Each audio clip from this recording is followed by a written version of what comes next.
questa mattina abbiamo due parti, divisa in due parti la mattinata. Iniziamo con come la possiamo chiamare? Con un intervento di Massimo Inguscio, che è un fisico, professore all'Università degli Studi di Firenze, ma attualmente è presidente dell'Istituto Nazionale di Ricerca di Meteorologia, che forse a voi non dice niente, ma in realtà era quello che era chiamato il Galileo Ferraris, che è quello che ci ha sempre dato l'ora esatta e ancora probabilmente ci dà l'ora esatta. Dov'è Massimo? Io non lo vedo. Ah, ecco, scusami. No, perché ti stavo presentando. Ecco. Come dicevo, è un fisico, si occupa di luce, di fisica atomica e anche di tempo. Infatti il suo intervento ha un titolo che è "La luce è la misura del tempo". Ecco a voi.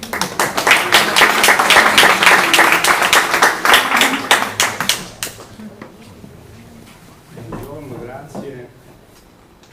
In effetti io sono in Rosario e quindi è la ragione principale per cui sono in questa bellissima avventura e quindi fortuna ha voluto che parlassi fra gli ultimi e quindi mi sono un po' reso conto di inventare un pochino di cose. Si inizia con un errore perché ho messo un titolo di cui sono molto fiero, perché io ho fatto la scuola elementare, media e parte del liceo a Bari, quello dall'altra parte, però inizia con un errore perché l'ho scritto in inglese, diciamo, questo titolo, che però è un errore che in effetti è un grande augurio, diciamo, perché da come ho visto che avete messo insieme questa concentrazione di personaggi interessanti, auspico, diciamo, che diventi, che vada al di là, come dire, di quest'isola e lasciatemi iniziare, come dire, dando onore a chi ha diciamo, messo in modo, e soprattutto mi è venuto a mente questo quando è arrivato l'altro ieri, gli ho detto, dico di che cosa bisogna parlare, lui ha detto va, tu parla di come la luce, che poi è l'argomento dell'anno, tra l'altro, l'anno della luce, metti in evidenza in modo particolare qui i colori, ed allora lì ho pensato che in effetti fosse, quindi davvero grazie.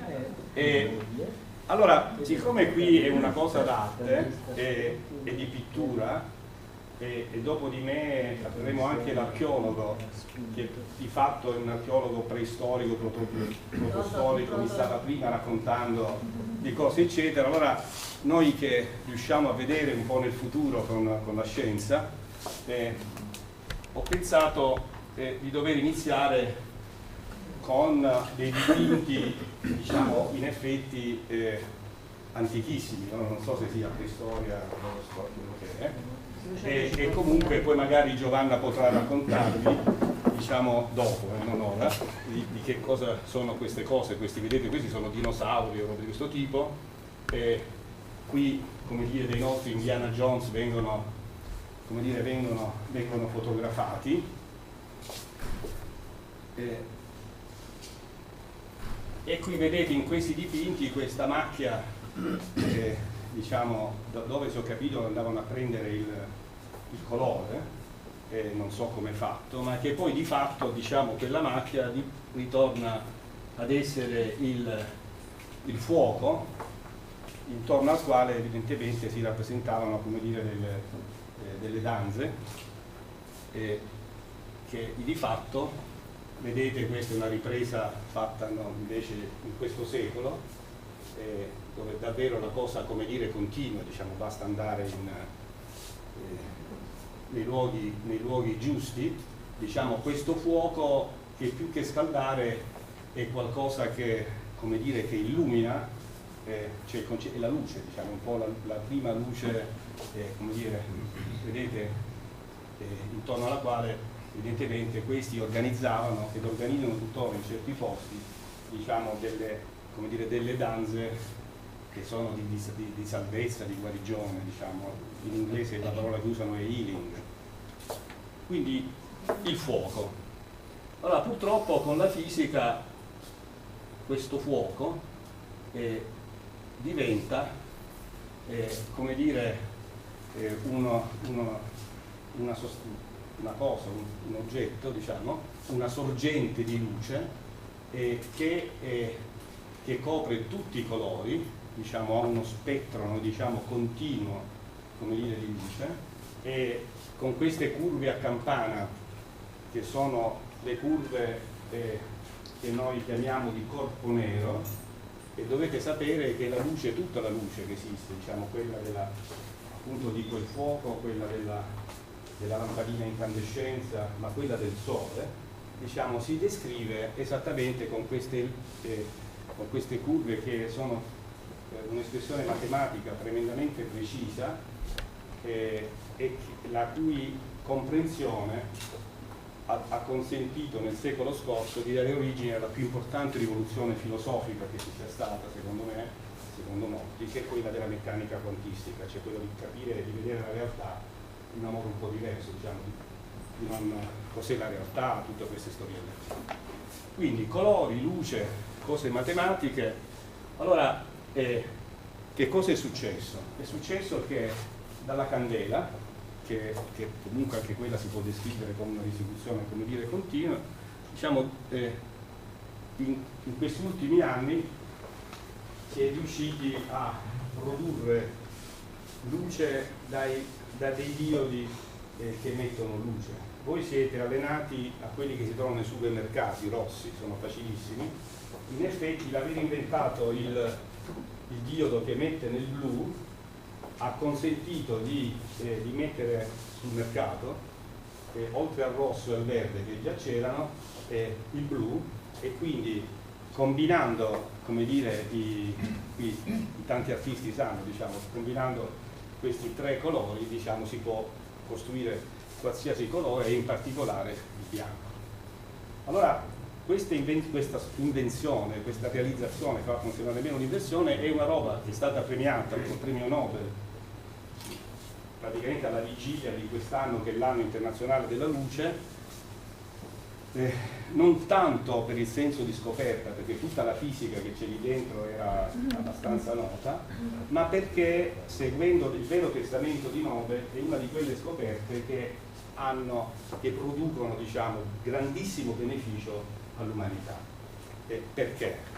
Perché con questi diodi, ripeto, rosso, blu e verde, uno può sintetizzare, come dire, i colori diversi, e uno dei giochetti che può fare, può produrre sempre luce bianca, però alterando la componente blu rispetto a quella rossa, eccetera, cioè cambiando, i fotografi che ci sono, diciamo, la temperatura di colore, diciamo, robe di questo tipo, e di fatto possono essere una splendida sorgente, spero, ecco, per capire per esempio come debbano essere, diciamo, illuminati gli affreschi come dire, nei musei, o con la verdura nei supermercati. Noi abbiamo dei contratti con la Coop, perché a seconda di come si illumina insomma sembra più fresca, come dire, meno fresca, e qui poi uno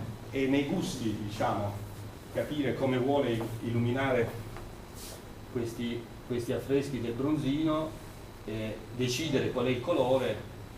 Salto una cosa che comunque avete qui diciamo, come dire, presente. Abbiamo fatto degli esperimenti anche su arte contemporanea, e naturalmente qui c'è il tema, volevo un po' ricordare il tema di cos'è la luce allora per l'arte, va capito come il pittore ha voluto dipingere con quale luce, perché, come voleva che si vedesse, e poi naturalmente fra la luce che io vi ho raccontato del corpo nero, che è una luce scientifica, e è quello che poi noi viviamo vedendo, diciamo, come ce le immaginiamo, eccetera. C'è di mezzo tutto il senso della percezione, il cervello, eccetera. Su questo si potrebbe, come dire, costruire tantissimo.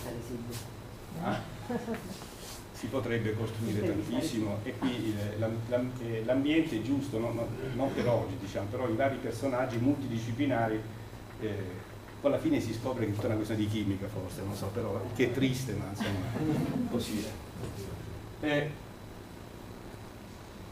Però, giusto per dare un'immagine, per dire di che cosa voglia dire la luce vuol dire mille cose, cioè, però perché è stato dato, ripeto, sempre il premio Nobel, voi considerate che un quarto di tutta l'energia elettrica che si consuma nel mondo va in illuminazione, e quindi immaginate cosa possa significare l'aver migliorato di più di un fattore 10 l'efficienza di illuminazione dalla lampadina a incandescenza fino appunto a questi LED che abbiamo costruito.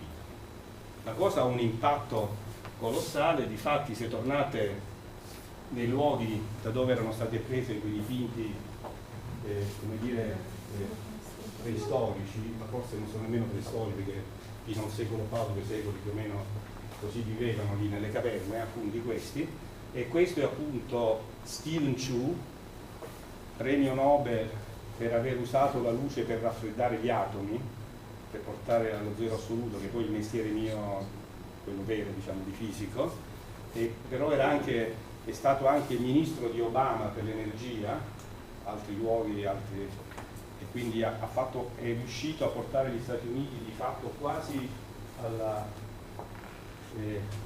sufficienza, diciamo, energetica per energie alternative. E però vedete che con questi diodi si può illuminare sì il bronzino per andare in gusti, eccetera, però soprattutto in una qualsiasi luogo sperduto, come dire nel deserto, si può portare la luce, perché sono talmente efficienti che basta l'accumulo di un po' di luce del sole, diciamo, durante la giornata, per poi portare la luce, quindi far funzionare. Quindi c'è un impatto capito, rivoluzionario, diciamo, di prendere la maggioranza della popolazione mondiale che è esclusa dalla distribuzione delle reti importanti, come dire, dell'energia elettrica. Questo era Steven Chu, quindi abbiamo già accennato al fatto che l'anno internazionale della luce, che poi è la ragione per cui quella vera, che sono stato invitato qui non come consorte, e abbiamo già dato alcuni esempi del perché quest'anno, come dire, sia interessante. Questa appunto, la metrologia è quella cosa che misura la luce. Allora, qui ci sono dei berlinesi, il collega giapponese che è responsabile nel mondo delle calibrazioni metrologiche delle intensità luminose, diciamo, ama mostrare questa immagine di Berlino presa poco fa dallo spazio, e come vedete qui si riconosce la ex Berlino Est, che ancora appare meno luminosa. Quindi questa è, come dire, rispetto alla Berlino che è sempre stata Ovest. Questo è come dire, un primo impatto della luce, cioè la luce come misura, se volete, dell'efficienza economica, dell'economia, dello sviluppo. O anche del risparmio energetico. Scusa? O anche del risparmio energetico.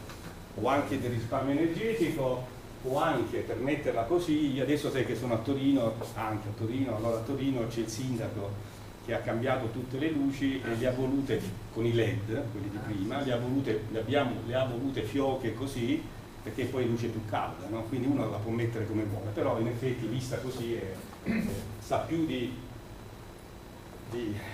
luce come misura, come dire, dell'impatto economico.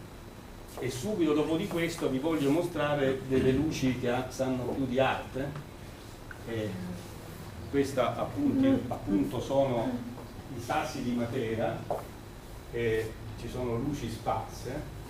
Poi vedete che c'è una ragione perché sto mostrando come dire Matera, e Matera, che quando ho detto a un ex materano che come tanti di noi hanno lasciato queste terre meravigliose per andarsene lui in Francia, a Montpellier, gli ho detto: guarda, stiamo portando il tempo, come poi vedrete, il tempo a Matera, il tempo assoluto, la misura del tempo che si fa con la luce. E lui mi ha commentato: ma come? Dice, tu porti il tempo nella città senza tempo. E io non avevo, come dire, molto colto come dire, l'affermazione, però in effetti diciamo è pregnante. Comunque sempre luce. E allora la prima cosa che io voglio dire è che la comprensione della natura della luce, di cosa sia la luce, è andata di pari passo assolutamente con la comprensione della fisica. Cioè tutte le leggi della fisica sono venute dal capire come è fatta la luce. C'è proprio la natura della luce, le equazioni che la regolano, il perché, eccetera. Allora questo non è un arcobaleno qualsiasi, tra l'altro non c'è luce a sufficienza per vedere che è fatto di tanti arcobaleni da cui si ricavano molte cose affascinanti. Questo è l'arcobaleno che appunto fa da arcobaleno, diciamo, intorno a questa casetta, che è la casetta di Newton. Newton è uno dei tanti, non dei primi e nemmeno degli ultimi, che ha cercato di capire la natura della luce. Per lui la luce era fatta di palline rosse, palline gialle, palline blu. C'era la teoria che noi chiamiamo corpuscolare della luce. Vabbè, come sapete, le cose poi sono andate avanti, noi siamo ora ben consapevoli che la luce è fatta di onde, l'onda, come dire, diciamo la fantasia anche degli artisti, come in un'opera che è qui in esposizione, ho avuto il piacere di vedere ieri. Questa è un'onda, come dire, vista dall'artista, soprattutto un'onda credo prodotta nell'acqua o comunque in un mezzo. Ecco, la luce è fatta di onde, era questa la roba che non si accettava dal punto di vista proprio quasi filosofico. C'è fatta di onde, di campi elettrici e magnetici che oscillano come se fossero le onde, come dire, in un mezzo, ma il mezzo non c'è. Poi forse ricorderete che agli inizi del secolo scorso ci fu tutto il dibattito, la polemica sull'esistenza dell'etere, cioè di un mezzo che noi non vedevamo, impalpabile, che però faceva propagare queste onde. Infatti quello non c'è, la luce viaggia nel vuoto, è un'onda, quindi però, diciamo dire, tutte le regole ci sono. Tra l'altro in alcuni laboratori, alcuni di quelli in Francia di parlare delle parti del Ciliberto eccetera, si generano proprio solitoni di luce che ricordano molto queste onde artistiche, diciamo, presentate, come dire, nella mostra.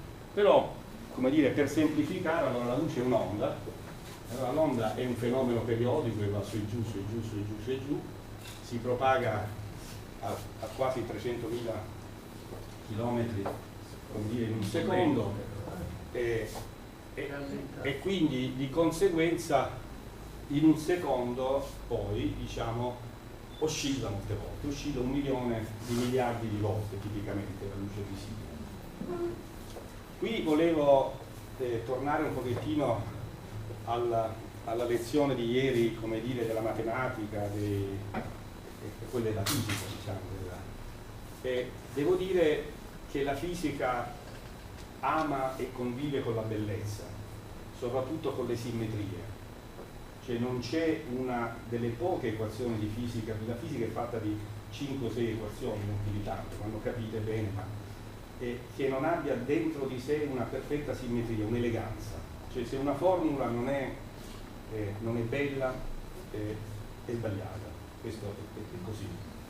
E le equazioni che descrivono il comportamento della luce, quando dico luce significa andare dalle onde radio che oscillano 1000 volte in un secondo, pochissimo, fino ai raggi gamma che ci vengono dall'universo, quella è sempre luce. Noi poi siamo abituati a chiamare luce quella piccola zona che vediamo.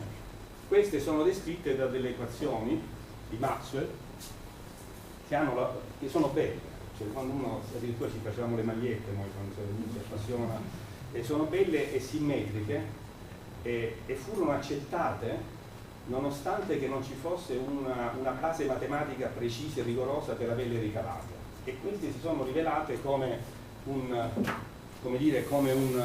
unicum, diciamo, che spiega tutto. Allora, voi siete abituati, se vedete un moto che si ripete, tum, tum, tum, a contare queste oscillazioni, però immaginate voi di dover contare 1 milione di miliardi di oscillazioni, no? Quello è un fenomeno periodico, non è così banale, però quello che vedete qui in laboratorio è quello che sembra l'arcobaleno di Newton, questo preso nel nostro laboratorio di Firenze, che però in effetti ha questi colori fatti come un pettine, è un righello, cioè, capito, questo verde viene in effetti spezzettato come se fosse un calibro, no? Come se fosse un metro. Uno può misurare il verde, cioè può misurare la luce, e quindi è l'invenzione di un sistema per misurare quel milione di miliardi di oscillazioni in un secondo. E ovviamente la scoperta fu molto importante. Qui c'entrava ovviamente l'Italia, il nostro laboratorio Lenz, uno dei miei, Marco Bellini, bravissimo, che lavorava con Hensch, che avevamo lì chiamato come professore per chiara fama, ben prima, 20 anni prima che quando poi davvero prese il Nobel. E comunque questa, diciamo, per dire, è una scoperta che porta al Nobel, quello di misurare il colore. Quindi, come capite, siamo molto lontani apparentemente dal colore che uno percepisce guardando il bronzino oppure un quadro di arte contemporanea, che sembra che ha di mezzo tante altre cose, diciamo, qualitative, diciamo, però in qualche maniera c'ha lo stesso una bellezza che, come dire, che sa di arte, no? Diciamo, pensate qui questa specie di strano arcobaleno che si ripete, insomma, quella è la sostanza di quell'esperimento, e vedete potrebbe essere tranquillamente l'opera, come dire, di un artista. Bene, a questo punto è chiaro, no? Diciamo, vi ho parlato di roba che oscilla, e tutti avete pensato al pendolo, no? Con cui si misura il tempo. Poi vi ho detto che la luce alla fine è qualcosa che oscilla 1 milione di miliardi di volte, ma oscilla, il pendolo è un po' particolare, quindi l'associazione è che con la luce si può misurare il tempo.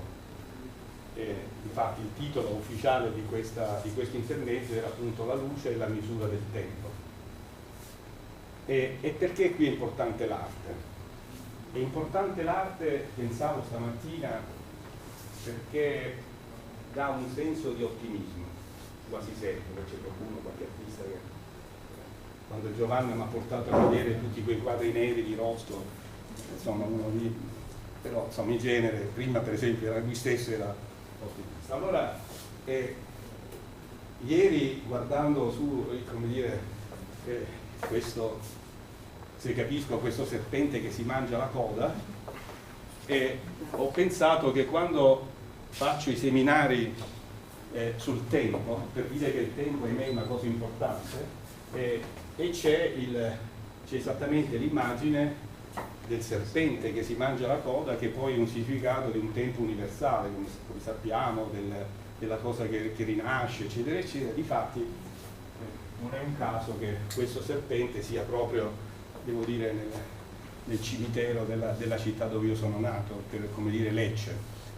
Quindi, se volete, c'è un po' di tristezza in fondo nel mostrare, come dire, questa cosa, però tant'è, questo è il senso, è anche questo il senso del tempo. Però ecco perché dicevo, l'arte invece induce all'ottimismo, è un'altra forma di immortalità, e quindi ieri abbiamo potuto vedere come dire, qualcosa che in maniera, non fosse altro perché a colori, diciamo, come dire, cambia la prospettiva.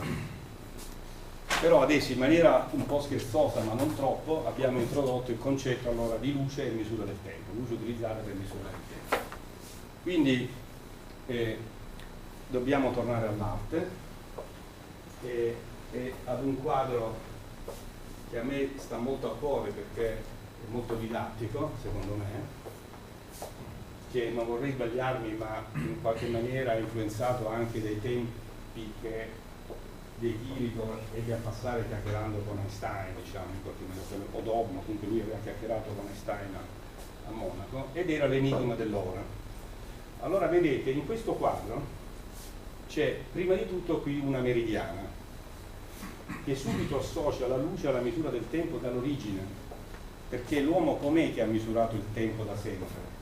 Con la luce, cioè con i moti naturali della Terra o del Sole, come pensava lui, il Sole che sorge e tramonta, quindi appunto le meridiane, succedesi delle stazioni, la lunghezza del giorno diciamo verso la notte, e quindi qui c'è la meridiana.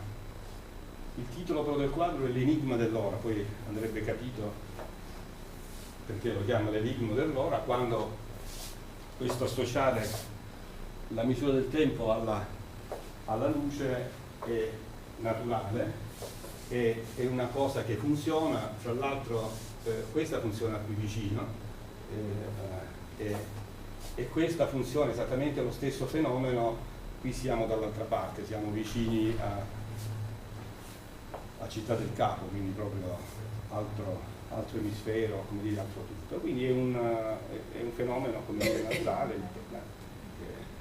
Poi dopo che ha fatto l'uomo però? Grazie al primo scienziato, mi è andato in tilt un attimo e purtroppo mi sta andando in tilt, devo spegnere e riaccenderlo. Che ha fatto l'uomo? L'uomo ha cercato di inventarsi come dire, dei fenomeni appunto periodici che non fossero come dire quelli del succedersi del giorno e della notte. E se adesso abbiamo la pazienza di aspettare, non so perché sta facendo questo scherzo, c'è venuto che in tilt il programma, no, ora riparte, se vado a toccare nulla conviene più aspettare 10 secondi, almeno ha funzionato l'altra volta, ci vuole una certa freddezza, senza agitarsi. no, io non mangio tanto, poi se no vado, vediamo se è vero.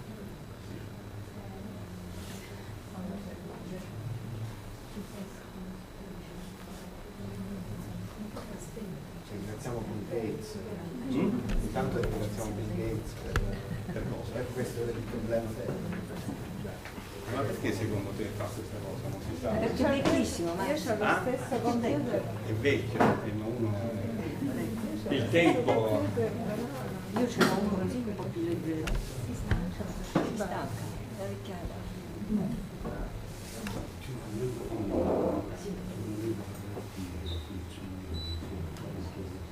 Sì.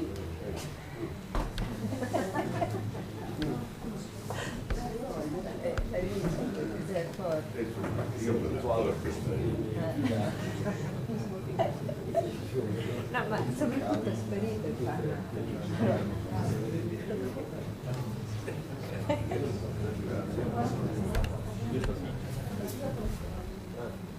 Poi una sedia là. Non è successo?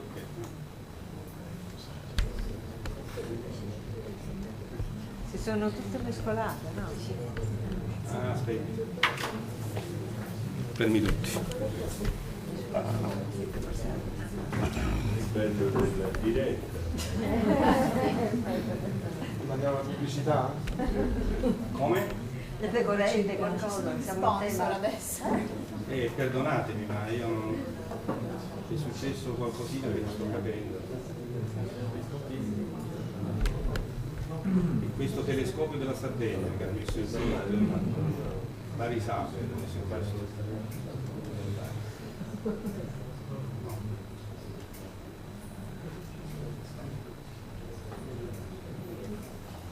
allora se non funziona vado a l'ha rifatto questo. Ma si Ah, è... ecco. Adesso è questo, ci siamo, fermi tutti. Devi andare in giù.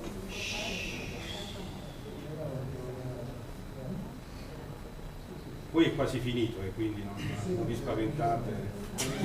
Allora,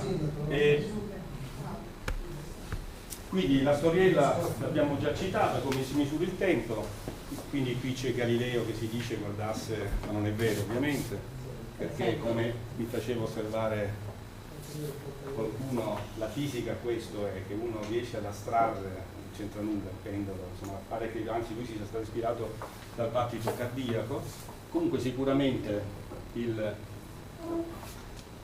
pendolo, poi l'orologio al quarzo, cioè dobbiamo cercare di avere oscillazioni sempre più numerose, perché se uno sbaglia di 1 su 1 è morto, se uno sbaglia di 1 su 100 un po' meno, se sbaglia di 1 su 1 milione di miliardi è ancora meno.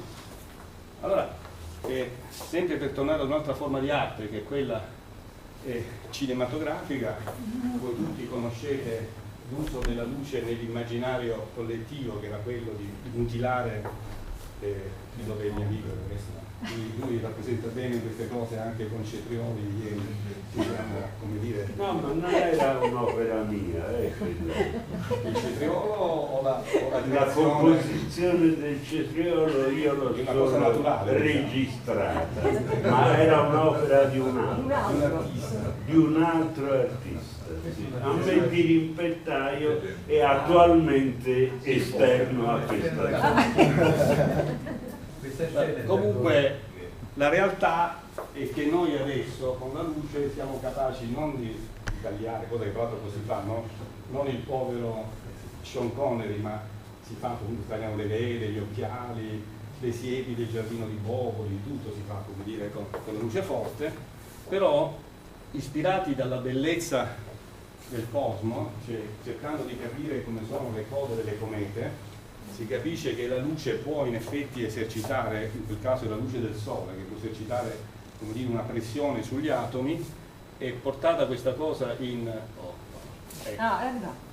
portata questa cosa in laboratorio, diciamo, riusciamo di fatto ad intrappolare gli atomi ed a trasformarli in degli orologi.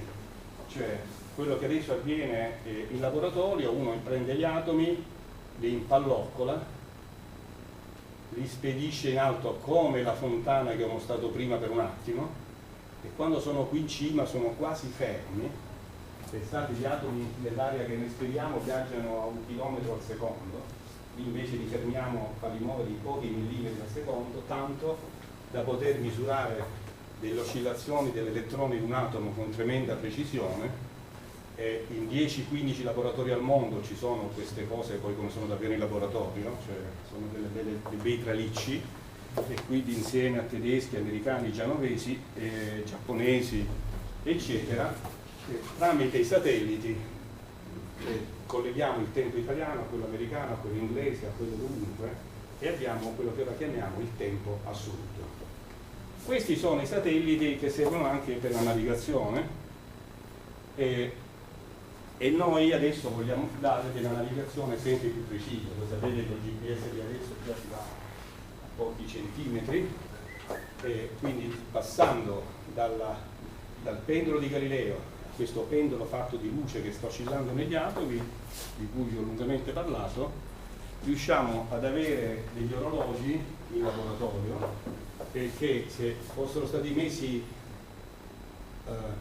in funzione all'inizio del Big Bang, adesso starebbero sgarrando di meno di un secondo. Quindi per dirvi che cosa sono. La fisica usa queste cose per vedere tante cose, le costanti sono costanti, eccetera, ma devo dire anche per un altro aspetto importante, diciamo, per vedere l'invisibile. Quell'immagine che vedete è l'immagine presa da un satellite dell'universo, fatta non nella luce, ma fatta con una luce che non si vede, luce a microonde, e quella cosa che voi vedete è il Big Bang, come lo vediamo noi oggi, cioè è il risultato del Big Bang ad oggi. Quindi da un lato questi orologi starebbero sgarrando i suoi in meno di un secondo, dall'altro il sistema, la tecnologia ci consente di vedere cos'era, come dire, molto tempo fa. Quindi l'idea di luce è molto, come dire, generale. Però vengo qui alla Sardegna. Qui la Sardegna evidentemente aveva un ruolo, come dire, centrale nel Mediterraneo, anche per le battaglie fra Pisa e Genova spesso si venivano a fare in Sardegna, ma comunque era lì. A un certo punto però viene scoperta l'America e si pone il problema della navigazione non più usando il portolano, cioè guardando le coste, perché quando uno è nell'oceano aperto. Allora, a questo punto altro messaggio fondamentale, cioè nel progresso tecnologico tutto procede per sorprese, cioè le scoperte sono delle sorprese, anche la scoperta dell'America. E questo è Galilei che punta il cannocchiale, diciamo, verso il cielo, guarda Giove e scopre, come dire, delle lune. Ecco, voi c'era qui credo ci fosse ancora una collega di letteratura spagnola, dovete sapere che fu proprio al re di Spagna, il quale rispose il perfetto sprezzante spagnolo, che Galileo Galilei, l'anno dopo aver scoperto le lune, scrisse dicendo badi ma sta, eccetera, che queste lune sono degli orologi nel cielo con le loro eclissi che si succedono e si possono usare come riferimento per vedere, come dire, la longitudine, che era quella cosa che non si riusciva a misurare. Ci si mise di mezzo il Granduca, io non so, la Sardegna non ha avuto a che fare con il Granduca, no? con i Savoia sì. Poi si mise di mezzo poi i Toscani, perché il Granduca scrisse anche lui al re di Spagna dicendo guarda, noi ti concediamo l'uso dei satelliti, perché Galilei li aveva dedicati ai medici nel mondo, e quello davvero pensava che fossero suoi, però comunque questo va detto, il Granduca aveva già la maglietta viola a suo tempo, giustamente, e comunque la cosa che è affascinante è che qualche secolo dopo in effetti quello che adesso sta facendo l'Europa è una nuova versione super sofisticata della navigazione prodotta da queste lune con questi orologi, come dire, nel cielo, molto più precise, molto più cose, che in effetti aprono delle possibilità enormi, nuove, e ci consentono di sognare, che poi è la vera forza che spinge la scienza, così come l'arte, diciamo, ecco l'altra cosa. E quindi sicuramente fra questi sogni ci sarà realizzato quello che ho raccontato qui, al di là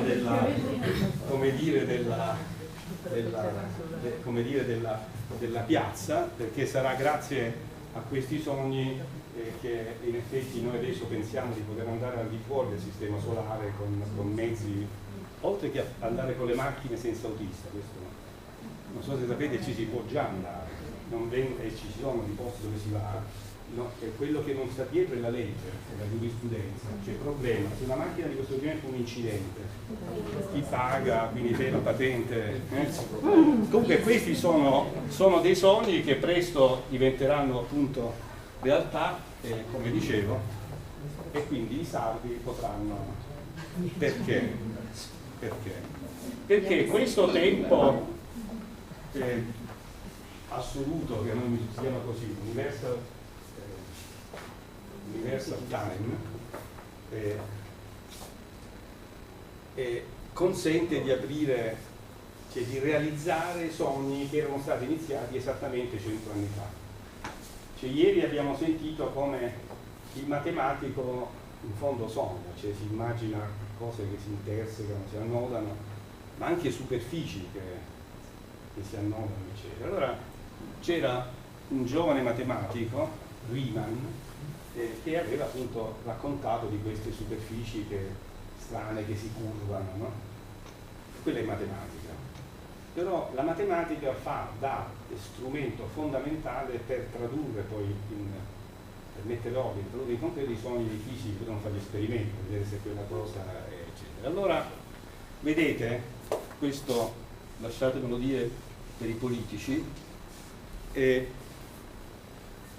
quella roba di queste superfici che si curvano eccetera si traduceva con Einstein 100 anni fa nell'idea che ci fosse una deformazione nello spazio-tempo e in particolare la previsione che il tempo in presenza di gravità scorresse più lento, cioè che il peso, la gravità pesasse anche nel rallentare, come dire, il tempo.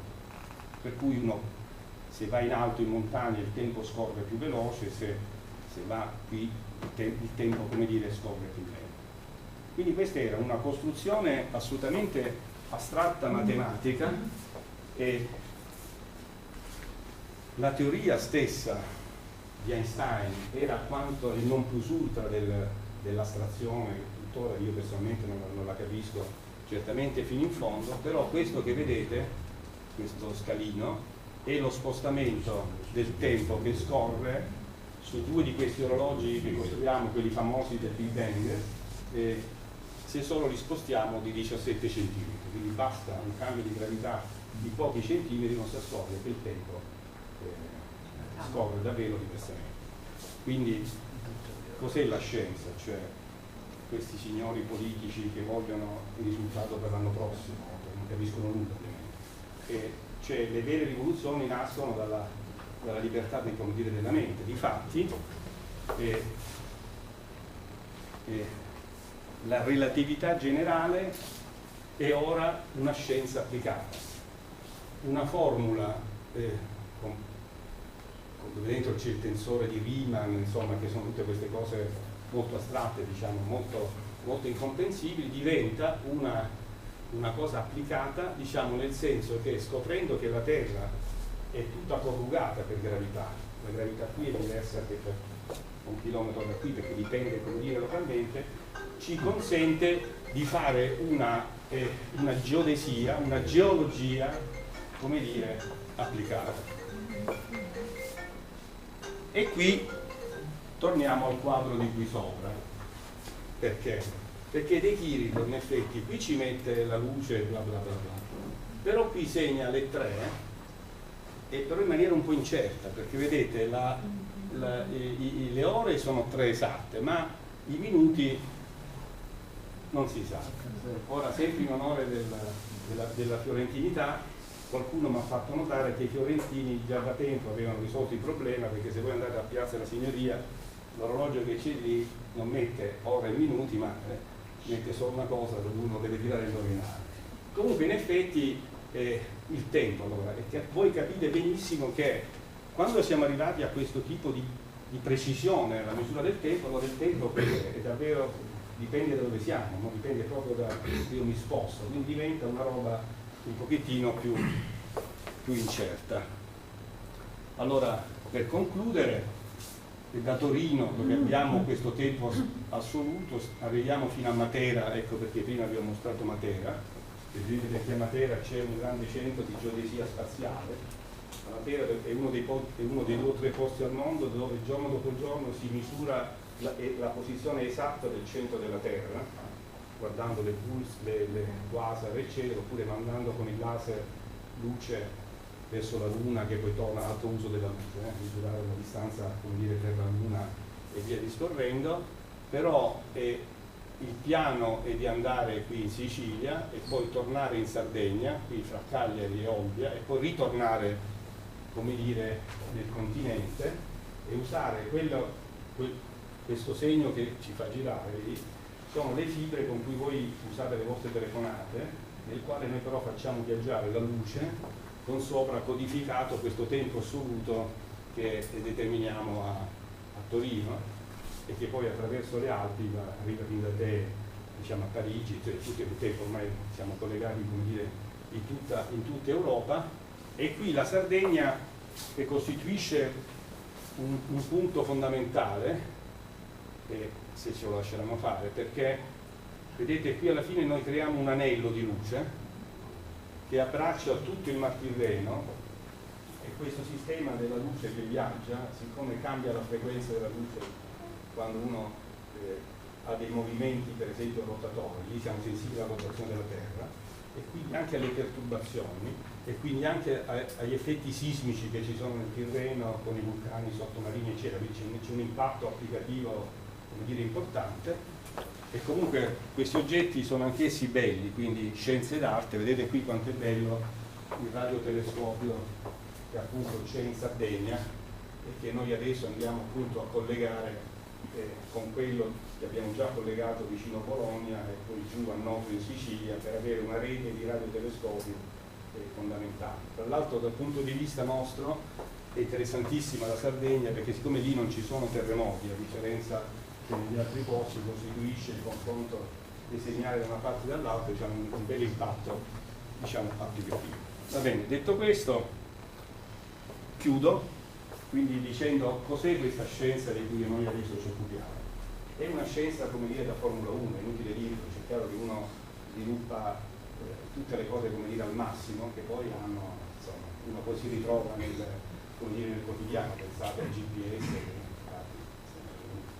non devo raccontare come dire, le applicazioni, però cos'è che secondo me ci associa al mondo dell'arte? E ci associa al mondo dell'arte per questo piacere per le simmetrie o per le simmetrie che si rompono. Voi sapete che è la rottura delle simmetrie che porta allo sviluppo anche della vita, dell'evoluzione, una cosa simmetrica è morta, quindi bisogna rompere le spine, è tutto un gioco, come dire, molto affascinante, però secondo me quello che ci fa la spinta, oltre che i sogni eccetera, la spinta è quella del bello.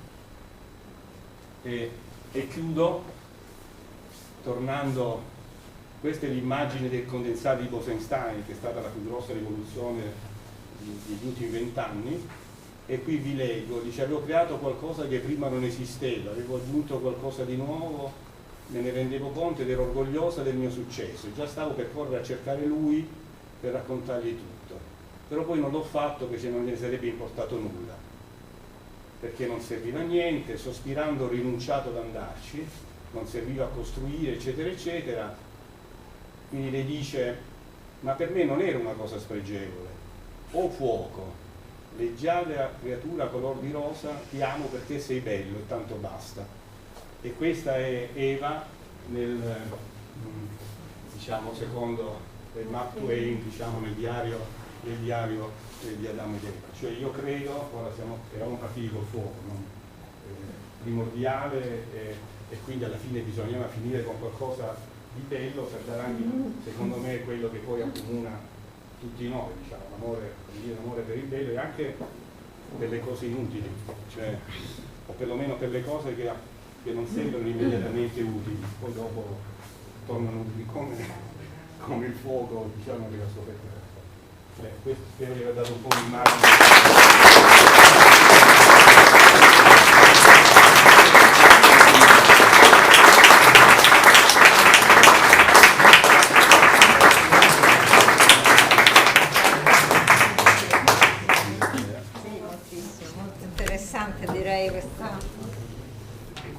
Queste connessioni, abbiamo unito tante cose che sono successe e adesso è difficile, cambiamo completamente argomento, cioè scendiamo sulla Terra, ci siamo spostati nello spazio. Forse ci sono domande. Ci vogliamo? Sì. Possiamo lasciare un po' di 10 minuti. Potrebbe essere una buona idea, se avete qualche domanda da fare a Massimo Ingush, volentieri. Probabilmente tu. Ecco, esatto. Io ne ho una, cioè una in due parti. La prima è che evidentemente straordinario presentazione pedagogica, chiarissima. Cioè quello che viene fuori è che la luce è una realtà non univoca, è una realtà multistrutturale, cioè hai l'aspetto corpuscolare e duratorio, hai l'aspetto continuo e discontinuo, e quindi è una realtà complessa, diciamo, anche dal punto di vista fisico. ed è una realtà ancora più complessa dal punto di vista, come dire, se cambi di scala, cioè se per esempio prendi la scala biologica, la luce diventa anche sistema visivo, quindi diventa trattamento neurocognitivo della luce, eccetera, visione, percezione. Quindi è importante, a mio avviso, cioè sottolineare questa complessità di livelli di organizzazione e di percezione della luce, no? Il colore, poi la luce ha avuto sempre un ruolo fondamentale in arte, come fattore di contrasto, come fattore di consistenza, di tessitura della tela, eccetera, eccetera. L'altra cosa che è interessante è che non c'è un tempo, cioè c'è un tempo assoluto, ma che è una costruzione fisico-matematica, e allo stesso tempo c'è un tempo plurimo. Cioè ci sono diverse scale del tempo. Il tempo della percezione non è il tempo della cellula, non è il tempo della fisica macroscopica o di altre scale della fisica o della fisica quantistica. Quindi il fatto che ci sia questa pluralità di dimensioni temporali è una cosa che mi sembra estremamente importante, anche legata al modo di percepire la realtà. Cioè, dalla luce dal tempo viene fuori questa caratteristica fondamentale di un mondo che non è un mondo unico, univoco, ma un mondo complesso a più livelli di scale di organizzazione. Tu cosa ne pensi di questa? Ma, diciamo, ottimi questi commenti. Io penso che il tema è cosa sia la realtà. Quindi qui, come avrete visto, io ho parlato di Newton che parlava di palline, corpuscoli, poi ho parlato di onde, e poi in effetti non l'ho detto, ma quando rallentiamo la luce, rallentiamo gli atomi bombardandoli con la luce, li stiamo bombardando con delle strane palline fatte di onde che si chiamano fotoni. E allora di nuovo questa è la scienza, però. Cioè, cosa vuol dire? Che quando è venuta la teoria ondulatoria, oppure ora con i fotoni, abbiamo preso e buttato via Newton, se no Newton non via. No. E cos'è la realtà? La realtà è quello che io vedo con i miei esperimenti, e ci sono delle situazioni in cui, interagendo, come dire, con un fenomeno fisico, io lo spiego immaginandomi la luce fatta di palline. Allora in quel momento la luce è fatta di palline, quindi c'è questo dualismo che poi è perfettamente simmetrico. Cioè, quando vi ho mostrato quegli ultimi picchi che sembrano il Sole, ma che in effetti sono miliardi di atomi che si comportano come un unico atomo, fanno questa specie di fuoco, che sarebbe un condensato di Bose-Einstein, e quello avviene perché questi miliardi di atomi portati molto giù in temperatura non sono più palline, ma diventano onde, e diventando onde si confondono l'uno nell'altro e diventano un'unica ondona. Quindi il tema della scienza è cosa sia dal fondo della realtà, quindi si comporta in tante maniere diverse. Il tempo, alla solita domanda, ma cos'è il tempo, eccetera, è complicatissimo, diciamo, rispondere. Tra l'altro queste domande sono state poste anche a Sant'Agostino, ma sono cose antichissime, diciamo, non è che il tema è... Ecco, quello che che io mi sento di dire è che un fisico misura gli intervalli di tempo e verifica, per esempio, che le sue leggi siano invarianti o no per reversibilità, come dire, nel tempo, che non funziona in biologia, ma che nelle leggi della fisica propriamente dette c'è una funzione. E gli intervalli, la misura sempre più precisa, non è un tempo assoluto, cioè è sempre quasi assoluto, diciamo. E intervalli di tempo, però, capire come si misura bene l'intervallo di tempo poi è quello di cui uno ha padronanza. Non so come si possa legare con la percezione, immaginate che questa sia una sala d'aste, allora uno dice e uno deve stare attento a chi alza la mano prima, oppure fa il segnetto prima. Adesso immaginatevi di essere alla borsa di Londra e c'è qualcuno che deve gestire la compravendita di azioni che sono in una qualche grossa, come dire, compagnia. Bene, io ho capito che questa compravendita c'è questa alzata di mano eccetera, che in effetti non è un'alzata di mano, si gioca nei millisecondi, cioè uno vende o compra prima di un altro se anticipa di qualche millisecondo. Allora la misura dell'intervallo di tempi è fondamentale, infatti con le fibre andiamo anche a Milano adesso, perché il tema che si pone è che il tempo è quella cosa per cui l'alzata di mano da lontano arriva più da lontano, no? Come la torre che abbiamo visto qui, anche quella che ha a fare con la luce, no? Perché lì avvistavano il nemico e poi facevano i fuochi.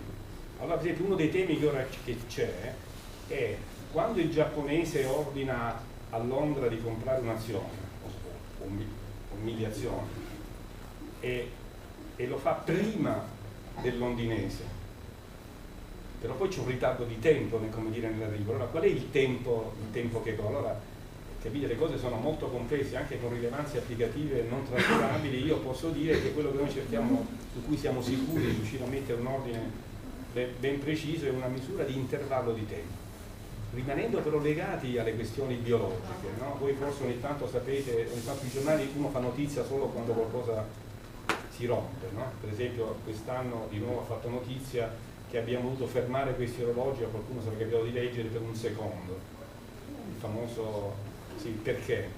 Perché noi misuriamo talmente preciso il tempo che a un certo punto andiamo fuori fase con la rotazione della Terra rallenta, prima o poi si fermerà la rotazione, però pretendiamo, ecco la biologia, di che alla fine mezzogiorno resti sempre mezzogiorno, cioè quando il mio orologio ultra preciso dice mezzogiorno e quindi ogni tanto, siccome la Terra rallenta il suo tempo, noi facciamo saltare un secondo, come dire, gli orologi, ci sono, però io, come dire, della fisica parlerei molto di intervalli di tempo più che di tempo, la misura del tempo. Posso chiudere con la biologia, allora, dato che mi hai dato questa sulla percezione, perché poi unisce un pochino entrambi i nostri. I fotoni vengono percepiti dalle cellule nervose, c'è una specie di una proteina che in realtà è un filamento annodato che una volta che arriva il fotone cambia nodi, quindi in realtà abbiamo un sistema noi per la percezione della luce che si è evoluto in modo tale che il fotone abbia la capacità di cambiare l'intreccio di questa proteina. Uniamo tutto qua. E allora visto questo è un commento bellissimo, va detto che questi fenomeni che avvengono a 10 alla meno 15 secondi, cioè milionesimi, miliardesimi di secondo, appunto con i laser impulsati si riescono a vedere, cioè noi, io dico il noi in modo, non è roba mia questa, ma di altri miei colleghi in laboratorio, ci riescono poi a vedere quello che tu chiami il riarrangiamento in diretta, perché fai delle fotografie così veloci, quindi è vero, è lo stesso mestiere.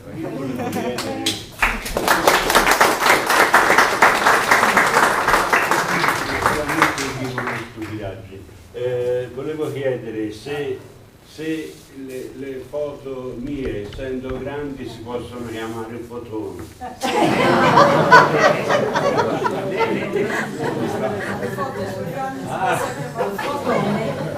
Foto. Vabbè.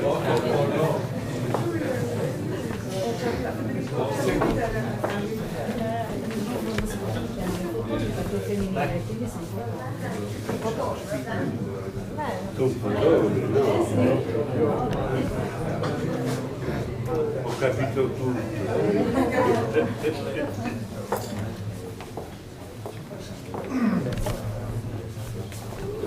Più a sinistra. Di più, ancora. Più a sinistra per il ok. un po' a destra. No, aspetta. Così andare. Ancora più a destra. Ora a sinistra. Go!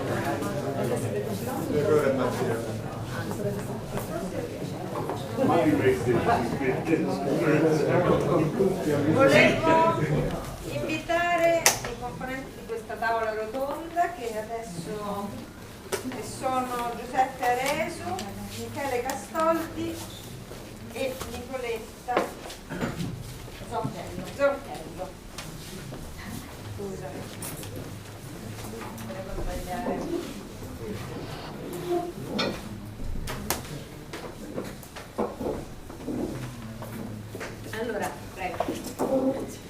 Allora, due parole sui nostri ospiti. Allora, Giuseppe Areso è architetto di Cagliari, è nato, insomma, è di Cagliari, ma si è trasferito a Firenze nel 1994, dove vive e lavora e si occupa di paesaggio e di architettura. Michele Castoldi è archeologo della zona, molti di voi probabilmente lo conoscono, lavora in Ogliastra e si occupa di archeologia da più di 20 anni e il suo ultimo lavoro riguarda il megalitismo in Ogliastra e la scoperta delle più antiche incisioni preistoriche del territorio. E io dove sta?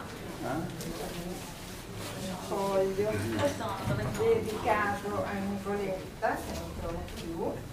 Comunque Nicoletta lavora non c'è più, quindi spero di ricordarmi. Nicoletta lavora alla Sardegna Ricerche, è responsabile della comunicazione scientifica del centro del parco scientifico e tecnologico ed è responsabile anche di un nuovo centro tecnologico per la divulgazione. Quindi con loro adesso cercheremo di instaurare una tavola, forse con la partecipazione di tutti voi se ci sono interventi, essenzialmente sul paesaggio, l'evoluzione del paesaggio, perché parliamo dall'archeologia al paesaggio contemporaneo e vediamo che cosa succede. Quindi darei la parola forse all'architetto che può iniziare qualche... Intanto buongiorno a tutti, grazie, insomma, ringraziamo chi ci ha ritenuto in grado di stare a questa tavola oggi. Una conversazione come questa. Pensavamo che fosse importante parlare di paesaggio in senso un pochino più contemporaneo, ma anche in senso forse un po' più diretto, quindi non raccontare delle teorie complesse, ma provare a capire qual è la percezione che noi abbiamo, tutti noi abbiamo del paesaggio. Del resto la definizione di paesaggio è l'insieme delle azioni della natura e dell'uomo interconnesse tra loro, così come l'uomo le percepisce. Quindi in realtà la sensazione che noi abbiamo del paesaggio, l'idea che ci facciamo di un luogo, è essa stessa una parte di questo paesaggio. Per cui ci sembrava interessante sviluppare questa cosa, collegandoci tra l'altro all'interessante e molto veramente stimolante intervento del professor Inguscio, che ha parlato di una cosa che ci è molto piaciuta, cioè il fatto che le leggi della fisica sono belle. E questa è una cosa vera, oggettiva probabilmente, no? Ed è quella... Un concetto filosofico stupendo, quindi non scientifico in realtà. Stupendo.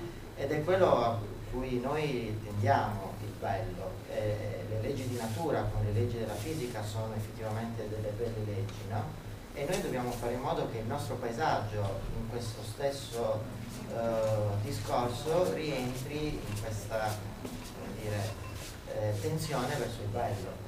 Per cui cerchiamo di fare una chiacchierata in questo senso qui, per capire cosa è il paesaggio, cos'è il nostro paesaggio oggi, non solo in Sardegna, ma ovunque, principalmente in Sardegna. Siamo tutti sardi, quindi lo conosciamo bene, lo amiamo, vorremmo rispettarlo e vorremmo soprattutto fare in modo che resista, sopravviva, quindi mi sembra questo l'aspetto più importante.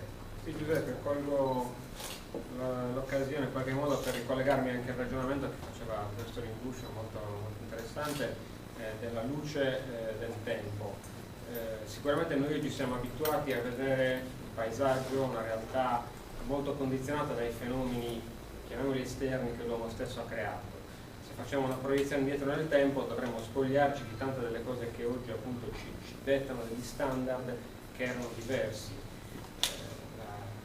Banalissimo indovinello, si vede più lontano di giorno o di notte? Si vede più lontano di notte, perché vediamo il cielo, vediamo le stelle. E se torniamo indietro, tempi archeologici, neanche troppo lontani, non c'è bisogno di arrivare alla preistoria, ma anche già nei tempi storici, se vogliamo, quando non esisteva l'illuminazione artificiale, i tempi erano dettati dalla luce naturale e quindi da quello che l'uomo poteva fare interagendo col paesaggio durante le giornate, la cosiddetta giornata solare. Ancora oggi noi troviamo nel paesaggio tante località che sono il ricordo di questo aspetto. Mi viene in mente la cosiddetta Perda e Mesuddin, che per chi non conosce il sardo è la pietra di mezzogiorno, ovvero quella pietra che va in ombra a mezzogiorno e che detta i tempi al contadino o al pastore che non si ricorda magari che ora di pranzo e in qualche modo divide la giornata lavorativa e viene vista dal contadino che è in campagna, dal pastore che è in campagna, così come dalle persone che magari sono al villaggio, se parliamo di tempi un po' più antichi. Quindi è un sistema comunicativo che regolava in modo molto pratico le persone già da prima dell'invenzione di sistemi un attimino più complessi. È evidente che la Sardegna ancora oggi si porta dietro questi aspetti che in qualche modo ci assomigliano, ci fanno somigliare molto alle realtà di un tempo.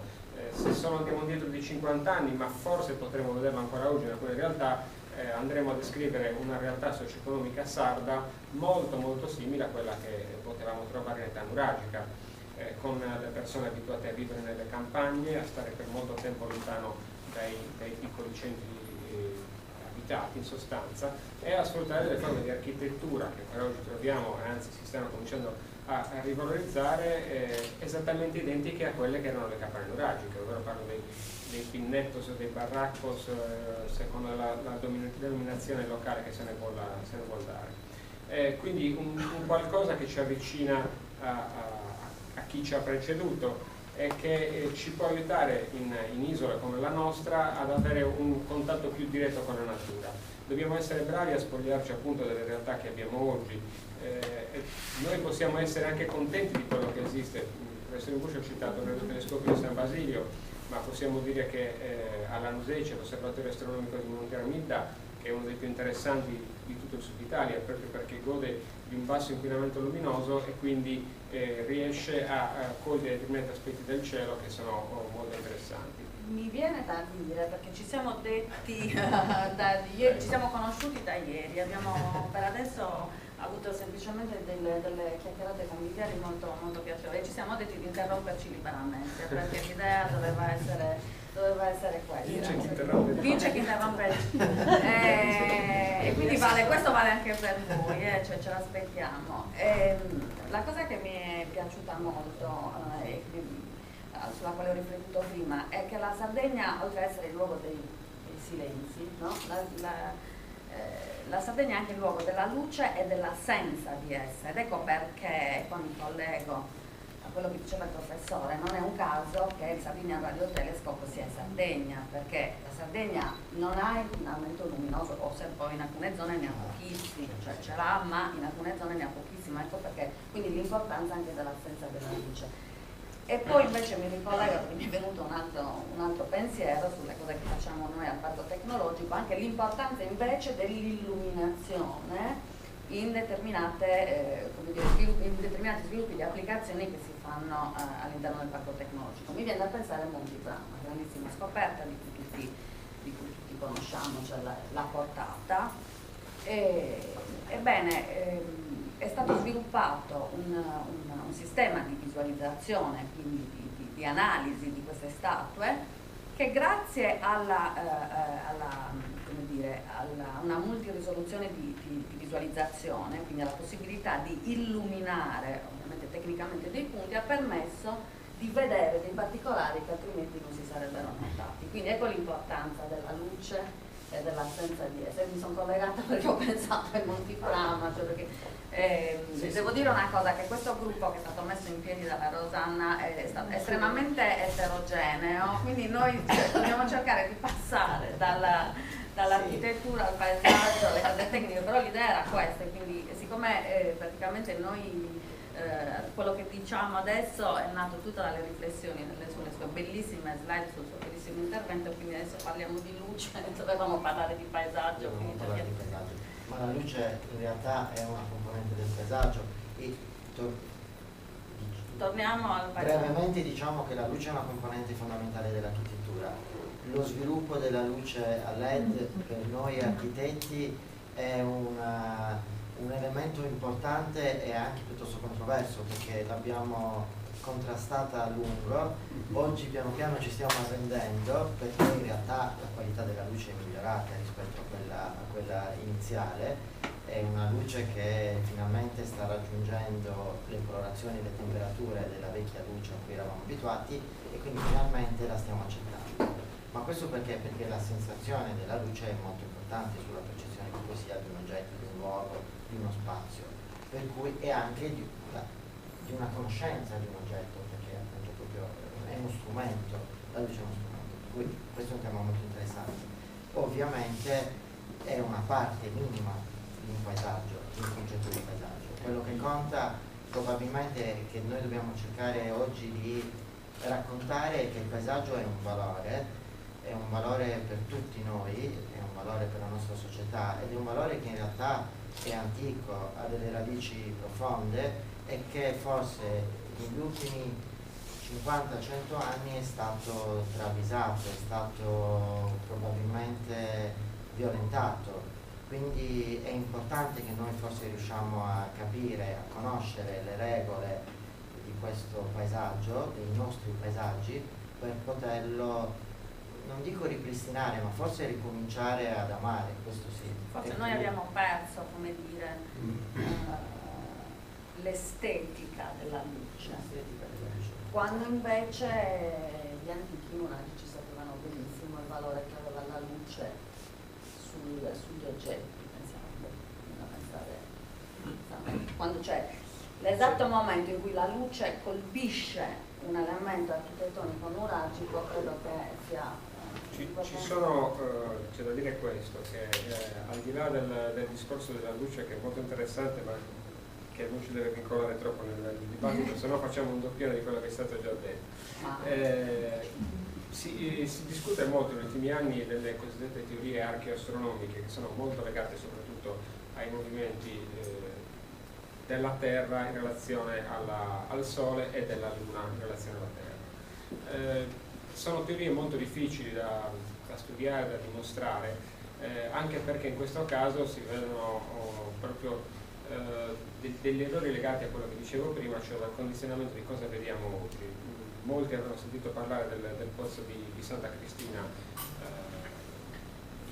vicino Ristano in sostanza, che tra l'altro è un monumento archeologico che è stato in gran parte restaurato e quindi il 70% circa del monumento è stato riposizionato, seppur con una certa precisione, in età moderna, circa 20 anni fa. E questo già è un elemento che destabilizza da una misurazione precisa. E poi effettivamente il posto era diverso da come lo si vede oggi, nel senso che i posti architettonicamente erano progettati per essere non solo scavati sottoterra come in realtà vediamo oggi, ma avevano anche una parte in elevato che nella maggior parte dei casi è andata perduta. Però ne abbiamo degli esempi interessanti anche non tanto lontano da qua, penso a Tertenia, nella zona costiera di Sarnava. Quindi andare oggi a fare delle misurazioni non lo si può fare senza contare che esisteva una parte in elevato che copriva la visuale che oggi si ha, e quindi quando si vede la classica fotografia della Luna riflessa nel fondo del pozzo è in sostanza un falso architettonico e anche archeoastronomico.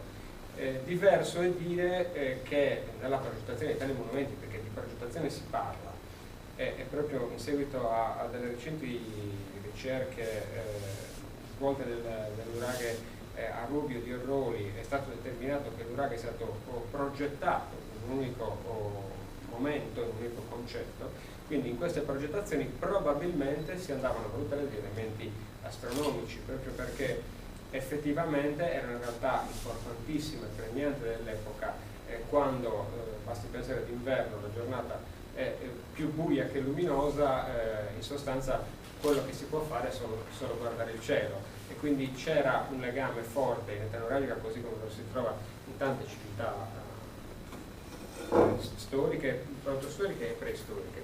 Pensiamo agli egiziani, giusto per dire uno, o anche al Medio Oriente, o possiamo parlare degli Incas, diciamo che sono realtà logiche che condividiamo con tante aree geografiche del mondo, proprio perché comunque l'uomo tende di natura sempre a certi elementi. Abbiamo visto prima alcune immagini di pitture rupestri.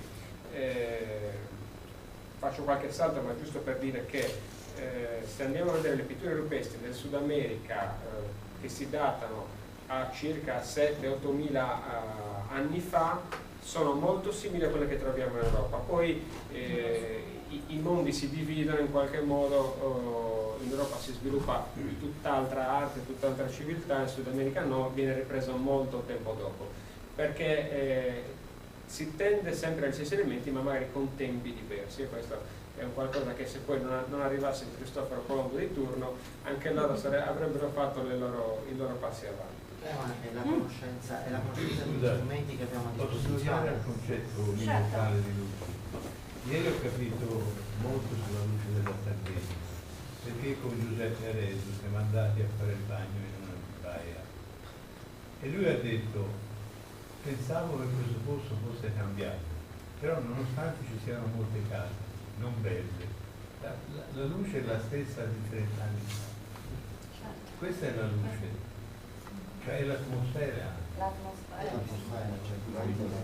Anch'io ho una domanda. Infatti il per paesaggio è l'architetto. atmosfera.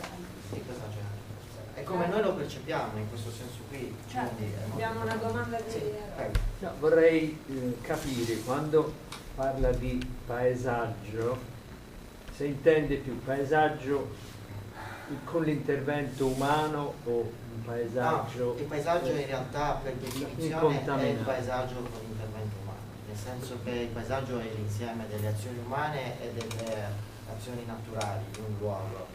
Ed è proprio questa la grande innovazione, questa è la definizione che la Convenzione Europea sul Paesaggio, che si è tenuta a Firenze nel 2000, ha in qualche modo definito, proprio perché il paesaggio in realtà è il prodotto delle attività dell'uomo, quindi ciò che l'uomo, delle azioni dell'uomo, e quindi delle modificazioni che sì, esatto. E questo è molto importante perché spesso è un concetto basilare, ma spesso confondiamo il paesaggio con la natura. In realtà il paesaggio è ciò che l'uomo produce sulla natura, e infatti il paesaggio che noi tuteliamo, gli strumenti urbanistici che noi mettiamo in atto per poterlo in qualche modo difendere o sostenere, sono strumenti legati alla conoscenza di quello che l'uomo ha fatto sul territorio. Questo è un aspetto molto importante. Non a caso esiste la definizione di paesaggio urbano, che in realtà l'idea di come si misura il paesaggio. Proprio mi veniva in mente adesso, in realtà nel paesaggio urbano esiste la natura che si inserisce anche in maniera sua autonoma, voglio dire, dei bei papaveri che in un certo momento arrivano, quelli non sono in realtà la natura che si instaura, una specie di paesaggio esiste però in architettura, anche questo si chiama terzo paesaggio se non sbaglio. Non solo, la natura si può anche riprendere prepotentemente il suo paesaggio. Certo, in e quel questo caso però è l'uomo che si è tirato indietro. Esatto, no, perché se noi facevamo riflessioni sto parlando di una natura tra virgolette gentile che partecipa a qualcosa che è già stato fatto dall'uomo e che però ci inserisce qualche elemento positivo. I capperi, le piante di capperi delle ancora di Cassia, sì, esatto, o di qualunque altra rovina. L'idea forse anche un po' più antica delle incisioni di Piranesi, no? Ci fa capire che la natura comunque in qualche modo partecipa sulle attività dell'uomo, così come viceversa, cioè noi partecipiamo, anzi interveniamo sulle attività della natura. Quindi questo fatto è molto importante perché il paesaggio è l'insieme di queste due cose e come noi lo percepiamo, quindi c'è una componente deterministica nel senso filosofico del termine, non so come dire, che è la parte che riguarda le leggi di natura, quelle che noi comunque non possiamo cambiare e che in ogni caso accadono indipendentemente dalla nostra volontà. C'è la parte oggettiva, chiamiamola così, che è la parte dell'intervento dell'uomo, no? Che decide di costruire una strada piuttosto che un edificio, insomma, quindi una parte in qualche modo concreta, e poi c'è la parte soggettiva, cioè come noi percepiamo l'insieme di queste due cose, per cui esistono quelle definizioni spesso banali, ma in realtà poi molto vere, come il paesaggio romantico, il paesaggio, cioè che sono legate al fatto che noi abbiamo un'idea di un luogo che può essere data da determinata quantità di luce in quel momento, dalla colorazione della luce, dalla fioritura di una natura particolarmente gentile o particolarmente prepotente, non lo so, insomma, quindi questi sono aspetti molto importanti e sono quelli che a volte dimentichiamo. tornando un attimo al discorso degli strumenti che noi conosciamo e che utilizziamo da sempre per poter in qualche modo gestire la nostra vita e quindi gestire il luogo nel quale stiamo, quello della luce è fondamentale, perché appunto era uno degli strumenti che esisteva da sempre. Durante la notte vedi le stelle e in base a quelle ti relazioni e studi e capisci delle cose. Ma ancora oggi questi strumenti sono quelli che dovremmo attuare per poter progettare o preservare il nostro paesaggio. E invece, soprattutto in questi ultimi 100 anni, è capitato che ce ne siamo infischiati di questi strumenti che conosciamo o che potremmo conoscere e che invece non consideriamo. Quando abbiamo fatto un esempio molto banale, poi forse Michele ci potrà meglio contestualizzare nel luogo perché conosce di più questo territorio, però quando noi costruiamo una città su un ex letto di un fiume, stiamo ignorando un elemento, uno strumento di un luogo che poi dopo in qualche modo dovremmo pagare e spesso in maniera pesante, in maniera violenta. Quindi questo è molto importante. Mi torna in mente la diapositiva impatto economico e luce. Impatto economico e luce, esattamente, quello è un aspetto molto importante, è vero. Purtroppo la quantità di luce restituisce la misura della ricchezza e dello sviluppo di un luogo, però bisogna capire quanto questo sia vero. Quando uno vede l'Africa illuminata di notte, c'è appunto vicino Cape Town luci e poi non c'è nulla. Sì. Beh, la Nord Corea e la Sud Corea che fa più impressione, perché sono in una stessa penisola, vedi il buio e la completa luce. È la completa luce. Ma luce ieri sera, conoscendo dalla cena,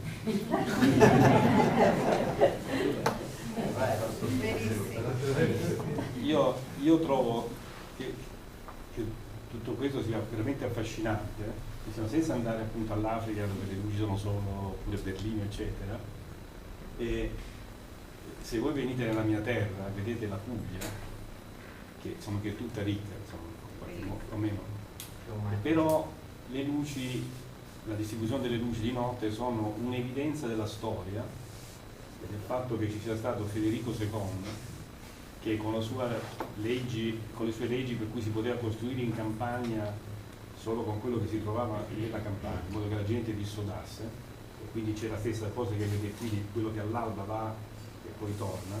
Allora di fatto le luci ci sono, come dire, in pochissimi centri, come dire, illuminati, è una misura anche, come dire, della storia passata, cioè del fatto che non si siano mai sviluppati. Poi era bello sentire prima l'osservazione. Nel senso che l'hanno lasciato libero. Beh, così, la Puglia è così, la gente tuttora parte da un paese, da Brindisi per andare in campagna all'alba a lavorare e poi tornare, ma non c'è una vita di notte, diciamo. Eppure in Puglia ho visto un uso della luce incredibile, perché nelle feste in Puglia, se tu pensi come si usa la luce, è una cosa incredibile. Queste rappresentazioni di magnificenza luminosa, anche questo è affascinante perché fa parte proprio della vostra tradizione, no? Sì, ma perché c'è il buio, cioè come diceva Shanna, il fotografo, no? C'è la luce perché c'è l'ombra, io lavoro sull'ombra. Però quello dice molto secondo me anche della caratteristica poi di un popolo, perché in Sardegna non è così, non si...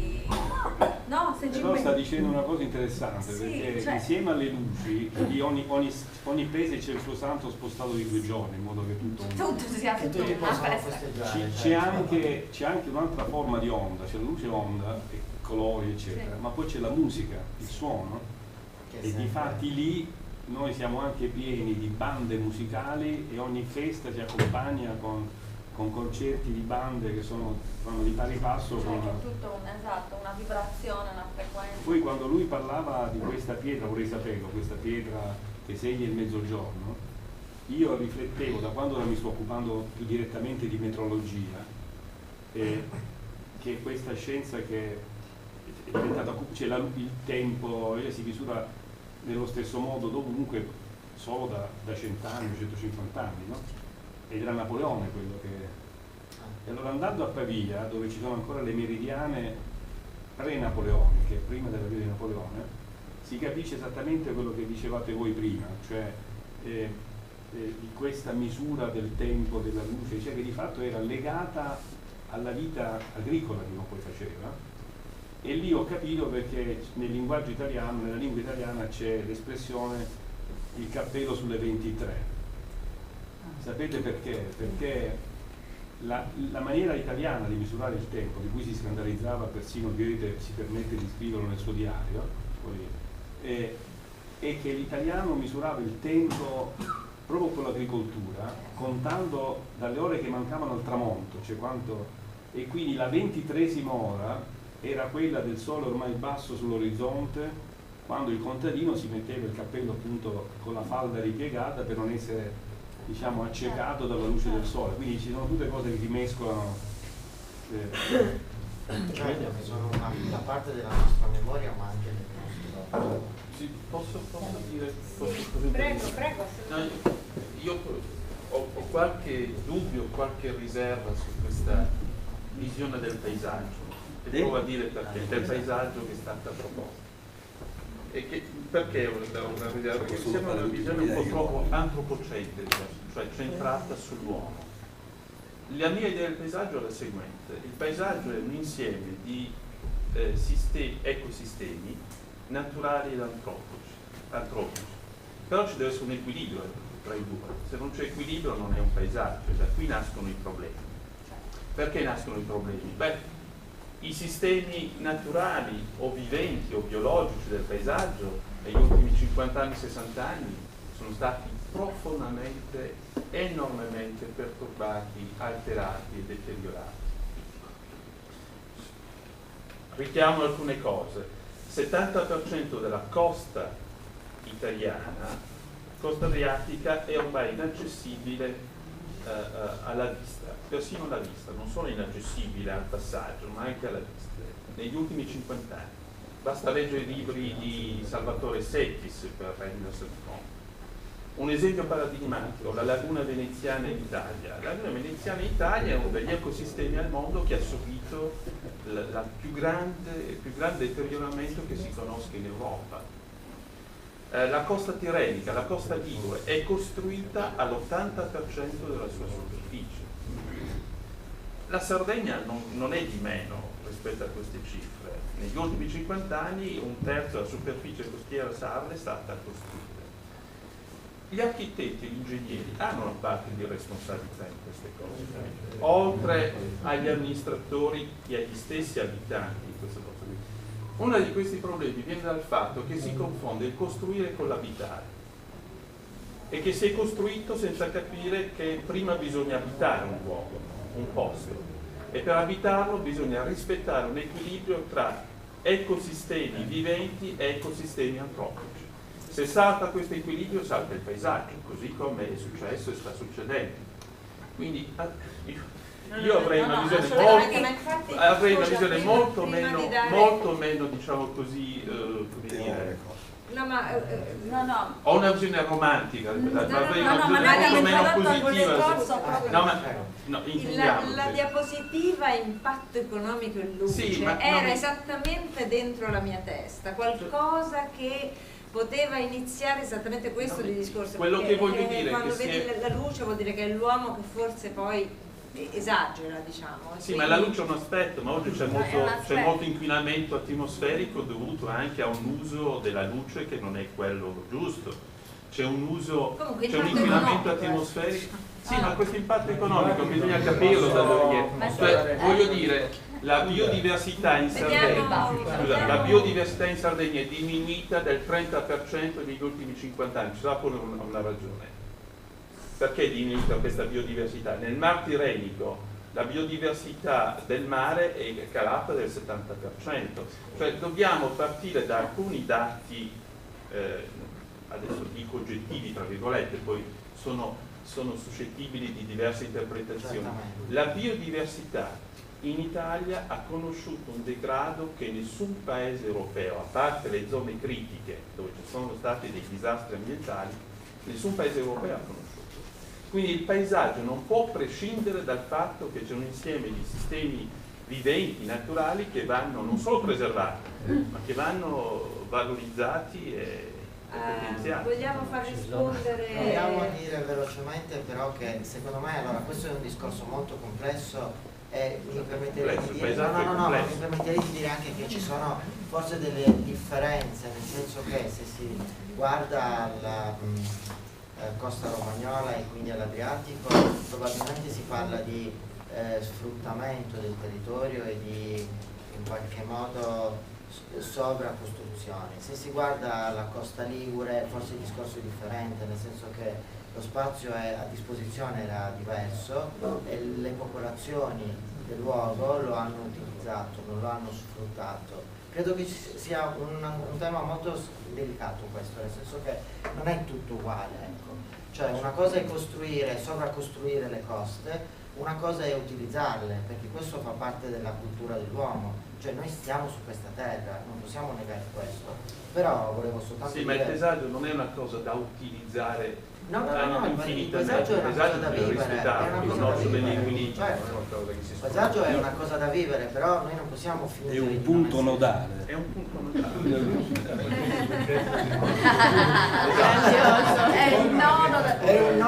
È un nodo da sciogliere. È un nodo da sciogliere, ma i nodi non si sciolgono. Dell'edilizia e del paesaggio corrispondente all'edilizia. Si è parlato della luce in termini universali, non si è parlato del paesaggio. No, ma io ho capito lo so, ma il paesaggio va tutto male, quando ancora non si è affrontato l'argomento. Se posso dare un contributo, mi è piaciuta la definizione di pensare a un luogo da abitare ancora prima che un luogo da costruire. Questo ovviamente, collegandoci alle cose già dette, è un concetto che cambia nel tempo con la mutazione dell'economia della società. No? Quindi per fare un breve excursus di quello che è questo territorio, visto che siamo a Balisardo e siamo nella costa orientale sarda, senza stare a vedere il dettaglio di quello che può essere la modifica climatica nel tempo, comprese le glaciazioni che non sono neanche poi così tanto lontane. Siamo l'ultima glaciazione risale a 10-15.000 anni fa, quindi quando si sente che questa estate è un po' più calda, un po' più fredda, a vedere a volte viene da sorridere, no? Il paesaggio cambia e l'antropizzazione cambia in base a quelle che sono le esigenze dell'uomo. L'uomo si stima sia arrivato in Sardegna circa 250-300.000 anni fa, erano popolazioni nomadi, erano tribù, erano gruppi umani che si incontravano, si muovevano perché non stavano mai fermi, avevano un'economia di caccia e raccolta, quindi non avevano la possibilità di stanziarsi e quindi giravano.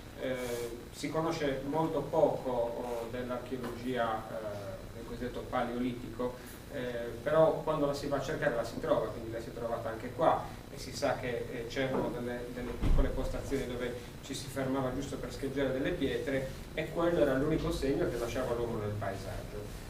Andiamo avanti molto velocemente nel tempo, anche perché come dati archeologici non si hanno tantissime informazioni, però arriviamo a quella che è la cosiddetta rivoluzione neolitica, quando l'uomo si ferma in sostanza, quindi si arriva a un certo punto in cui l'agricoltura, lo sfruttamento degli animali domestici cominciano ad avere un ruolo importante nell'economia. Allora l'uomo si ferma e sfrutta le cose che gli servono senza modificare il paesaggio, anzi nel totale rispetto del paesaggio naturale, perché non è in grado di controllare la forza dell'acqua dei fiumi, ad esempio, ha bisogno di stare solo dove ci sono le sorgenti, dove ci sono i terreni fertili, e quindi va a sfruttarsi quelle zone. E quelle le ritroviamo ancora intatte come erano esattamente 5-6 mila anni fa. Passiamo ancora oltre, sempre parlando di Sardegna, perché troviamo la cosiddetta età nuragica. Quella del paesaggio ha una evoluzione clamorosa. Oggi il paesaggio sardo è tutto condizionato dalla età nuragica, nel senso che ovunque si va in Sardegna si trova una torre nuragica. Allora ci si chiede, i miei amici di Tertenia dicono a Tertenia hanno cominciato a fare i primi nuraghi abusivi, no? Perché poi lì c'è il problema dell'abusivismo in modo pesante, perché sono tutti vicino al mare e ci sono 60 nuraghi a Tertenia quando a Balisardo ce ne sono una dozzina, non si capisce perché. Questo è un impatto fortissimo, sia perché l'uomo comincia a appropriarsi del territorio e andare a sfruttarlo in singole parti che il compianto archeologo di Lille definiva delle enclave in sostanza, paragonandoli ai cantoni che della Svizzera o comunque con il concetto cantonale che possiamo avere oggi, dove ci sono delle zone che si organizzano e che pur con realtà socio-economiche simili ad altre zone hanno delle regole amministrative un attimino diverse, tant'è che in metallurgica non troviamo un concetto di, come dire, palazzo o di sovranità sull'intero territorio isolano, ma troviamo tante piccole realtà che si sviluppano tutte in modo simile, parallelo, ma che non esplodono mai in qualcosa di forte come si trova in altre civiltà, basta passare all'Egitto piuttosto che alla Mesopotamia, dove si creano delle economie di palazzo forti che fanno ulteriori modifiche all'economia stessa. E in età nuragica, nonostante questo grande impatto sul paesaggio, quindi il volersi appropriare del territorio, si ha ancora un estremo rispetto degli elementi naturali, perché non c'era bisogno di andare a sconvolgerli, quindi non c'era bisogno di costruire laddove la natura si sarebbe ripresa sui spazi.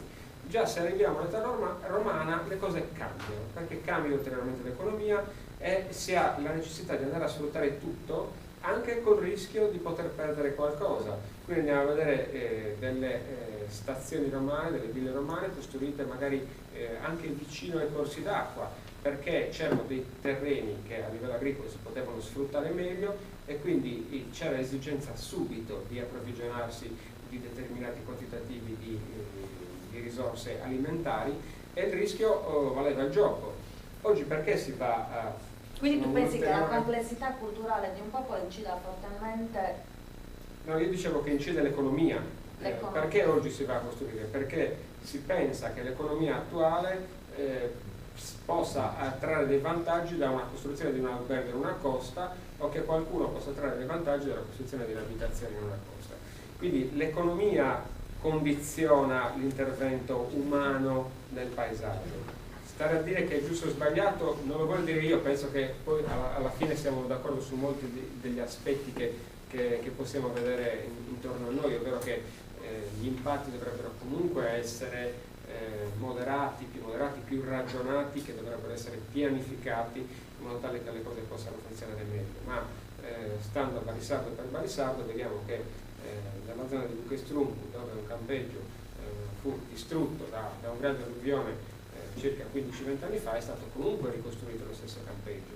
Quindi evidentemente una scelta ancora economica che detta un intervento di modifica del paesaggio che si può condividere o meno, che può essere giusto o sbagliato e che però ha delle motivazioni sue che sono ovviamente umane, che mettono l'uomo e la sua economia prima delle volte o comunque al centro di quello che è la regola dell'utilizzo del paesaggio. No, questo infatti è il tema poi delle amministrazioni che devono creare degli strumenti come i piani paesistici che sono di vitale importanza per i luoghi, che in qualche modo devono cercare di incanalare queste necessità economiche che comunque sono la base della nostra cultura, quindi non le possiamo cancellare, in maniera che poi i luoghi vengano tutelati ma nello stesso tempo abitati, vissuti, cioè non possiamo negare l'esistenza, la nostra presenza sul mondo, se no non riusciamo ad arrivare comunque, cioè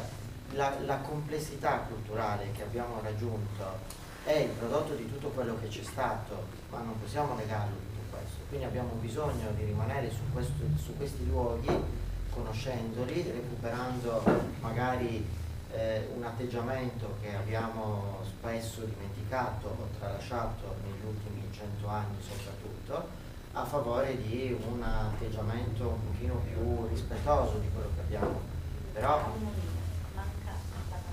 recuperando un concetto di armonia che forse è l'equilibrio tra quei tre elementi di cui si parlava a proposito della definizione di paesaggio, che sono la natura, l'uomo e come poi l'uomo percepisce questa duplice interazione qui. Io credo sia questo il tema, perché poi è ovvio che il paesaggio è in crisi. Siamo d'accordo sul fatto che ci sia una sovrapproduzione Se posso dire una cosa, cioè, mi sembra che forse dal periodo, diciamo, della rivoluzione industriale, che poi si parla di ultimi 100 anni, che poi lì manca quasi una forma di scienza fisica, di misurazione dell'utilità. Cioè, in queste esigenze economiche mi sembra che un discorso che non viene mai messo abbastanza sul tavolo è la misurazione dell'utilità, che sembra così astratto, ma effettivamente sul discorso che veniva introdotto del vivere il luogo, cioè mi sembra che in molti casi sia l'esigenza di dover spendere alcuni soldi in eccesso in caso, cioè come se non venga messo invece come una scienza portata quasi da fisici che possano misurare effettivamente quanto un oggetto o una struttura... Scusate, sì. Mi viene in mente l'esempio straordinario pratico, anche proprio vissuto sulla nostra pelle. Del paese di Gairo. Non so, vabbè, sì, ovviamente chi è di Palisardo lo conosce. Sì, tutti noi hanno un esempio proprio. È un paese che è crollato, no? Sì, ma non solo, c'è tanto. Esistono fondamentalmente 4 Gairo, no? Oggi quello che viene segnalato nelle cartine è il Gairo Sant'Elena nuovo, che è stato costruito sopra il Gairo Sant'Elena vecchio nei primi anni 60, perché il vecchio paese era venuto giù per a seguito degli smottamenti dopo delle alluvioni. Ma si deve tornare molto indietro nel tempo per costruire la storia del Gairo, perché stiamo parlando di gruppi umani che stavano in costa. La costa sarda a un certo punto viene molto condizionata, parliamo della fine del Medioevo, sia dai movimenti pirateschi che non facevano razzia solo di elementi, ma soprattutto di persone, che era la cosa che si temeva di più, che dalla malaria, che è stata rivelata poi soltanto nell'ultimo dopoguerra. Queste persone a un certo punto si dividono e vanno prevalentemente a stare in montagna. Però diciamo che il riferimento alla costa c'era sempre e si crea il primo paese di Gairo. Quindi è un primo elemento, in questo caso non fortemente economico, ma più che altro di salvaguardia della popolazione. Successivamente si crea con l'arrivo, in questo caso economico, della prima ferrovia, che è rimasta tale e quale in Sardegna alla fine dell'Ottocento, si crea quello che oggi viene conosciuto come Gairo Scalo, o meglio Gairo Taquisara, perché in mezzo ai cosiddetti tacchi rocciosi. Comunque si crea una stazione come nel Far West americano, lontana dal paese, cosa che purtroppo è successa anche in altri posti, e quindi una forma economica che invita le persone a spostarsi nuovamente, costruendo già volumi in eccesso rispetto a quelli che servivano. Altre persone cominciano a riscendere verso la costa. Poi arriva l'alluvione e quindi il vecchio paese non si poteva più utilizzare, quindi altri si spostano ancora verso il Gairo Scalo della ferrovia, altri riscendono in costa e si costruisce il quarto paese sopra.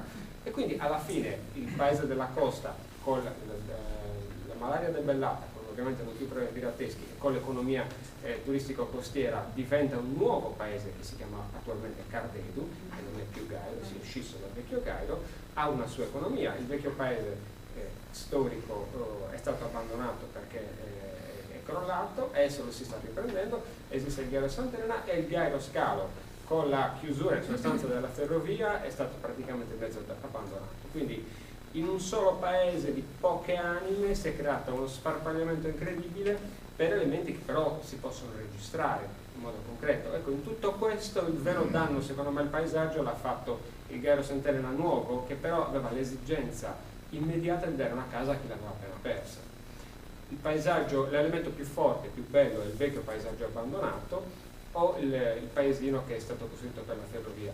Però ecco, giudicare questi elementi nell'arco del tempo del paesaggio è difficilissimo, perché dobbiamo giudicare cose mentre avvengono, e mentre avvengono che cosa è più importante? Scappare dalla malaria, avere un'abitazione nuova quando è caduta la vecchia, stare vicino al treno che passa, invece il vecchio paese è lontano. Ecco, sono tutti elementi che ci condizionano e che ovviamente vanno qua c'è un senso dell'utilità, no, nel senso che qua c'è un senso, cioè per le persone che dovevano rinsediarsi da un'altra parte, per loro era utile dal loro punto di vista. Quando ragioniamo, come Federico giustamente ha detto, sull'uso proprio dei territori e del paesaggio e ragionare sull'utilità di fare certe cose, io adesso ti faccio cose proprio che sono capitate negli ultimi anni.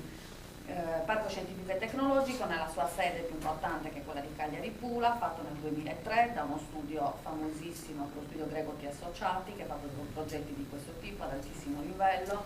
È una progettazione stupenda, edifici realizzati seguendo le montagne, le curve di livello di montagna, quindi sono tutti questi edifici che sono appoggiati a queste montagne, perché il parco è stato realizzato all'interno di un parco naturale, quindi c'è stato proprio il problema della fusione di questi edifici che dovevano entrare in un parco naturale, fare in modo che ovviamente la pressione di questi edifici fosse meno evidente, nel senso quasi di brutalizzazione del paesaggio, no? Quindi tutte le macchine, gli edifici sono stati fatti tutti cavi in maniera che accolgano le macchine, non si va, infatti sembra deserto. Uno entra nel parco tecnologico e dice: ma quante persone ci lavorano? Circa 500, sì, ma dove sono? Perché giustamente essendo in un parco naturale non si doveva vivere questa pressione, quindi gli edifici sono molto belli, un'illuminotecnica stupenda, parlando di luce, perché giustamente sono fatte secondo le regole, quindi andarsene via la notte effettivamente ha una bellissima sensazione, un bellissimo impatto. Parlando di utilità, allora all'interno gli edifici del parco tecnologico sono sistemati ad anello intorno alla valle del Rio Palacevis, che è un fiumiciattolo delizioso che però nei momenti di piena sto fiumiciato funziona.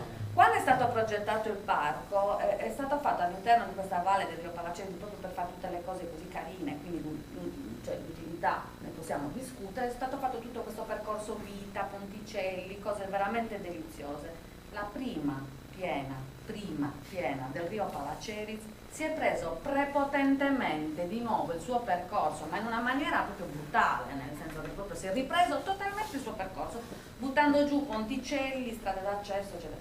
Ecco, lì mi chiedo, ma qual è, voglio dire, ma come si fa nel 2003 a pensare che possa essere utile, perché è carino fare questi percorsi deliziosi per dire che è carino sto parco, quando comunque c'è un fiume che passa lì, e se anche il suo letto è momentaneamente asciutto, cioè in Sardegna gli episodi oramai di piene così stanno verificando sempre di più. Ecco, lì bisogna ragionare sull'utilità, ma cosa c'era di utile in questo percorso vita all'interno del parco tecnologico?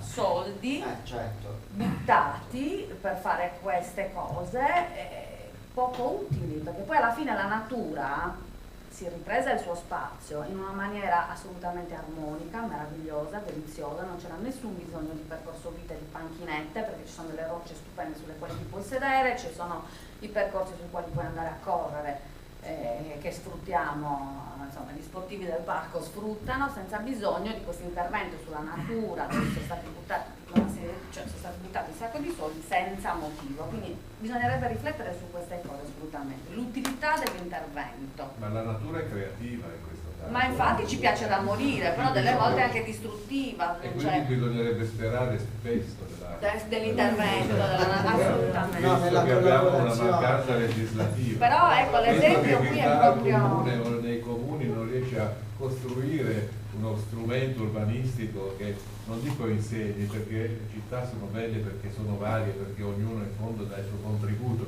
Bisognerebbe istituire un tavolo con qualcuno del posto che dica: mi piace questo, mi piace quell'altro, mi piace questo, e tutti mettere insieme uno strumento che sia in grado di dare ad ognuno la capacità di capire da sé che se apre una finestra lì è bellina, se non la apre è meglio, se l'apre quadrata è più bella.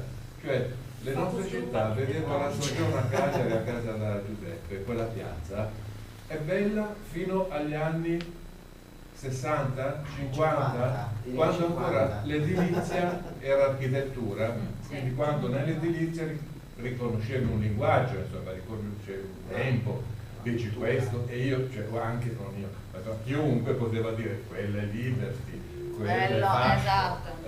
Quella è un'ex casa colonica. Allora, ancora c'era un senso nelle case, cioè nelle città, nei paesi, nei posti, ed era bello perché non c'erano questi paesini tutti ripicchiati o tutte queste cose che sembrano tutte degli outlet alla fine, e quindi i paesi crescevano. Bisognerebbe, attraverso l'arte, adesso voglio dire, cioè, dare degli strumenti alle persone che anche autonomamente possono costruire le loro case. La casa di Rosanna, ad esempio, non è certo una architettura contemporanea, ma è bella perché è armoniosa. Il terrazzo di Rosanna, se ci mette la mano un architetto, probabilmente la sciupa. No, ma sono convinto che sia così, perché gli architetti intanto ti fanno spendere un patrimonio e ne parlavamo ieri sera, giusto? Forse non sanno soldi. Questo perché Rosanna è una donna di gusto, ma perché Rosanna è abituata a guardare i quadri, a ecco, guardare a che fare con le questo è un concetto importantissimo, la sensibilità. Allora, secondo me quando c'è eventi come questi, dice incendio in Sardegna, per fortuna bruciati solo 100 ettari di macchia mediterranea. Per fortuna. La macchia mediterranea è una salvata cultura, però perché nessuno lo sa. Abbiamo centrato il punto, Daniela, hai centrato quel punto, eventi come questi che sono organizzati appunto all'interno di queste comunità piccole, cioè, hanno proprio questo significato e su questo ci piaceva mettere l'accento. Siccome è importantissimo, esatto, aumentare la sensibilità delle persone verso il bello, verso l'arte, verso l'estetica, l'armonia, cioè effettivamente è proprio questo il senso, no Rosanna? Perché altrimenti perché facciamo queste cose? Eleonora può Eleonora, no, giusto, cosa pensi? Cioè, perché aver voglia di fare queste cose? Secondo me mi sarebbe necessario comunque una responsabilità comune, che deve essere una responsabilità comunque collettiva, che riguardi tutta la popolazione. Questo chiaramente può arrivare quando c'è da parte anche delle amministrazioni, ci devono essere dei segni importanti in questo senso, dalle amministrazioni, dalle scuole, comunque in un certo senso proprio dalle istituzioni stesse. Ci possono essere esempi quindi di civiltà legati appunto al paesaggio, che è sì paesaggio urbano ma è anche paesaggio umano prima di tutto. Su questo sono assolutamente d'accordo e quindi ci deve essere appunto la consapevolezza e la capacità appunto da parte di tutti noi di andare verso questo percorso, insomma. Sto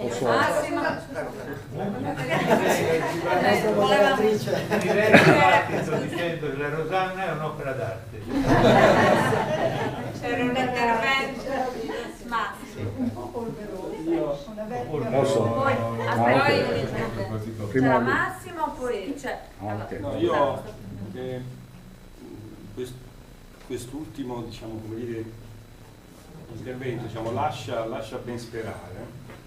E su queste cose che noi stiamo dicendo credo che davvero diventi fondamentale l'educazione di un popolo, che diventa quasi cosa genetica e che dipende non dai geni ma dai luoghi, diciamo. Pensate a come si comporta un pugliese o un napoletano lì e come si comporta, diciamo, dalle sue parti. Allora, su queste cose il mio contributo sperimentale è che spesso le leggi vanno poi sotto sotto con l'educazione di un popolo. Allora, io sono arrivato a Firenze solo 20 anni fa, 25, non mi ricordo, e poi mi sono viste tutte, diciamo, la Puglia, tutti i ricordi, diciamo, la Campania, mi ho insegnato a Napoli, insomma. Ecco, tu arrivi a Firenze, ti affacci a casa e vedi tutta la collina verde del Giardino di Popoli, che così è verde. Diciamo, vieni da Napoli dove la collina altrettanto fondamentale, che era quella che era sul lago di Lucrino, il lago di Averno, dove c'era Sibille, umane, roba di questo tipo, e tutto uno scempio, eccetera. Allora, lì ci sono due cose, diciamo. Primo, quello che diceva lui, c'ha perfettamente ragione, diciamo. Cioè, Firenze è una città, non esistono vie di mezzo. Così bisogna fare. Diciamo, Firenze è una città dove semplicemente non si costruisce, cioè, si mette per legge, non si fa nulla, non si fa. Il Berlusconi della situazione inventa che si può, e subito la regione dice a Firenze non si costruiscono, con dispiacere evidentemente degli architetti, diciamo. Firenze è la città dove quando viene fatta una cosa brutta e sbagliata, come era la famosa pensilina accanto alla stazione, e qualcuno magari perché vuole apparire, diciamo, arriva col bulldozer e la rade, come dire, al suolo. Ma questo viene fatto perché non c'è io mi sono ritrovato, quando noi ad Arcetri abbiamo, per costruire una cosa sotterranea che non si vedeva, dovuto abbattere un cipresso, abbiamo avuto il permesso però a patto che ne piantassimo 4.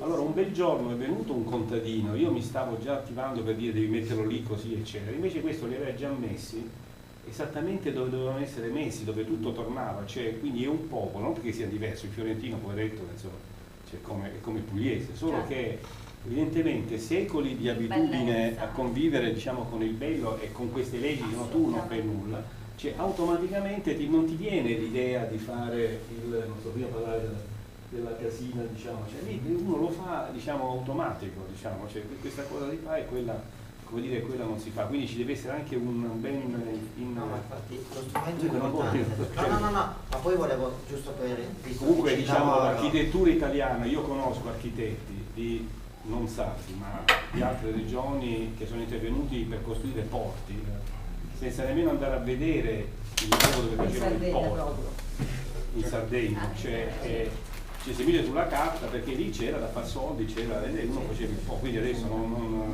No, ma infatti volevo solo dire che poi ho scelto di rimanere a Firenze, quindi è un luogo che evidentemente amo. No, io me ne vado anche, non è per non è nemmeno vero che non si faccia nulla, in realtà si fa tanto, solo che si fa con una certa attenzione, cioè non si costruiscono palazzi inutilmente. Però vale la regola che come prima approssimazione non si dice nulla. Secondo me bisognerebbe fare un parco naturale da qui a Olbia, perché è una strada stupenda, se si comincia a dare la possibilità di fare, secondo me è la rovina. Parco naturale dove non si fa nulla, si aspetta che come dire, la gente si educhi, che le nuove generazioni capiscano e si fa dopo, perché bisogna fare ora? Aspettate 50 anni. Io posso dire che ho viaggiato da quando avevo 3 anni, dalla Sicilia al nord, perché mio padre era piemontese e mia madre siciliana, tutti gli anni ho fatto questo tragitto con la macchina, facendo queste strade zigzaganti, terribili, in Calabria, eccetera. Luoghi stupendi, esattamente come ho visto stupendo questo territorio da Olbia a qui. Allora ho pensato, qui ci dovrebbero fare delle leggi pazzesche dove non dare la possibilità di fare nulla, cioè dare la possibilità. Allora, aspettate, abbiamo gli ultimi minuti, stiamo più o meno chiudendo. Il tempo è tiranno. Il tempo è tiranno. Abbiamo un intervento e un'altra. Ok, ho ascoltato tutto. Cioè, volevo dire qualcosa riguardo alla cosiddetta pianificazione. Cioè, ma secondo me è opportuno stare attenti, cioè, a chi fa la pianificazione, per quali scopi la fa la pianificazione, perché l'hai detto anche tu prima, scusa, cioè, quel disastro di cui hai parlato era pianificato, era in regola con le leggi. Ok? Sì, altro che. Cioè, sappiamo che certe lobby di potere, cioè, vedono il fatto, cioè, di costruire come un business, quindi cioè, degli interessi dei cittadini, non gliene frega assolutamente niente. Esattamente, ancora meno, figuriamoci. Cioè vogliono solo fare metri cubi e metterli sul mercato. Quindi, se posso, quindi voglio dire che il problema, cioè, non è la quantità delle costruzioni, il numero di costruzioni, ma è la qualità delle costruzioni. Perché una singola costruzione può distruggere un intero territorio, ma magari 100 costruzioni fatte bene, cioè in modo artistico addirittura, valorizzano il paesaggio. Ok? Aspetta, sto finendo comunque, sì, ok. Per quanto riguarda l'Ogliastra, cioè io sono barissardo, cioè, io mi rendo conto che qua abbiamo il problema opposto, cioè tutte queste leggi, questi vincoli stanno desertificando il territorio, perché un poveraccio la casa non se la può più fare, se ne deve andare proprio, questa è la realtà purtroppo. Ma è pieno di case. No, attenzione, ci sono delle case, quelle case sono di proprietà di qualcuno, uno che casa non le ha, quelle case non gli vengono regalate, assolutamente. Magari qua ci sono tante persone che hanno terreni, se vanno cioè a mettere pietre insieme, fare qualcosa anche di bellissimo, gli mettono subito le manette, la casa non se la può fare.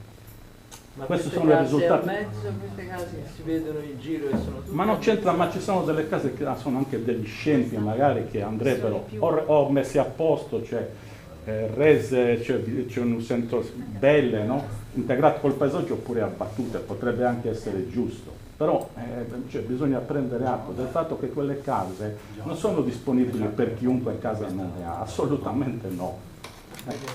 No, un'altra cosa, poi siccome lo Iastra per esempio ha una grandissima potenzialità turistica che è sfruttata in minima parte, anche perché non ci sono sufficienti strutture adeguate a promuovere un turismo adeguato al territorio, cioè ma valorizzando il territorio, tutelando il territorio. Diciamo sono due cose molto molte diverse. Potenzialità Esattamente. che andrebbero appunto sfruttate. Sì, ma esistono c'è delle... assolutamente la volontà, ci vuole chiaramente del tempo perché queste cose si No, bisogna farlo, perché se ci prendiamo tempo, qua se ne vanno No, tutti. tempo anche per rendersi conto che il territorio è importante, le persone vivono sul territorio, quindi non dobbiamo dimenticarci di come è fatto il territorio e sensibilità anche in questo senso. Direi di dare un ultimo intervento a Rosanna, così loro possono concludere. No, volevo solo sapere questo, siccome io amo l'architettura contemporanea, la bella architettura, quando vi faranno lavorare sul serio voi architetti? Hai qualche speranza o no? Non lo so,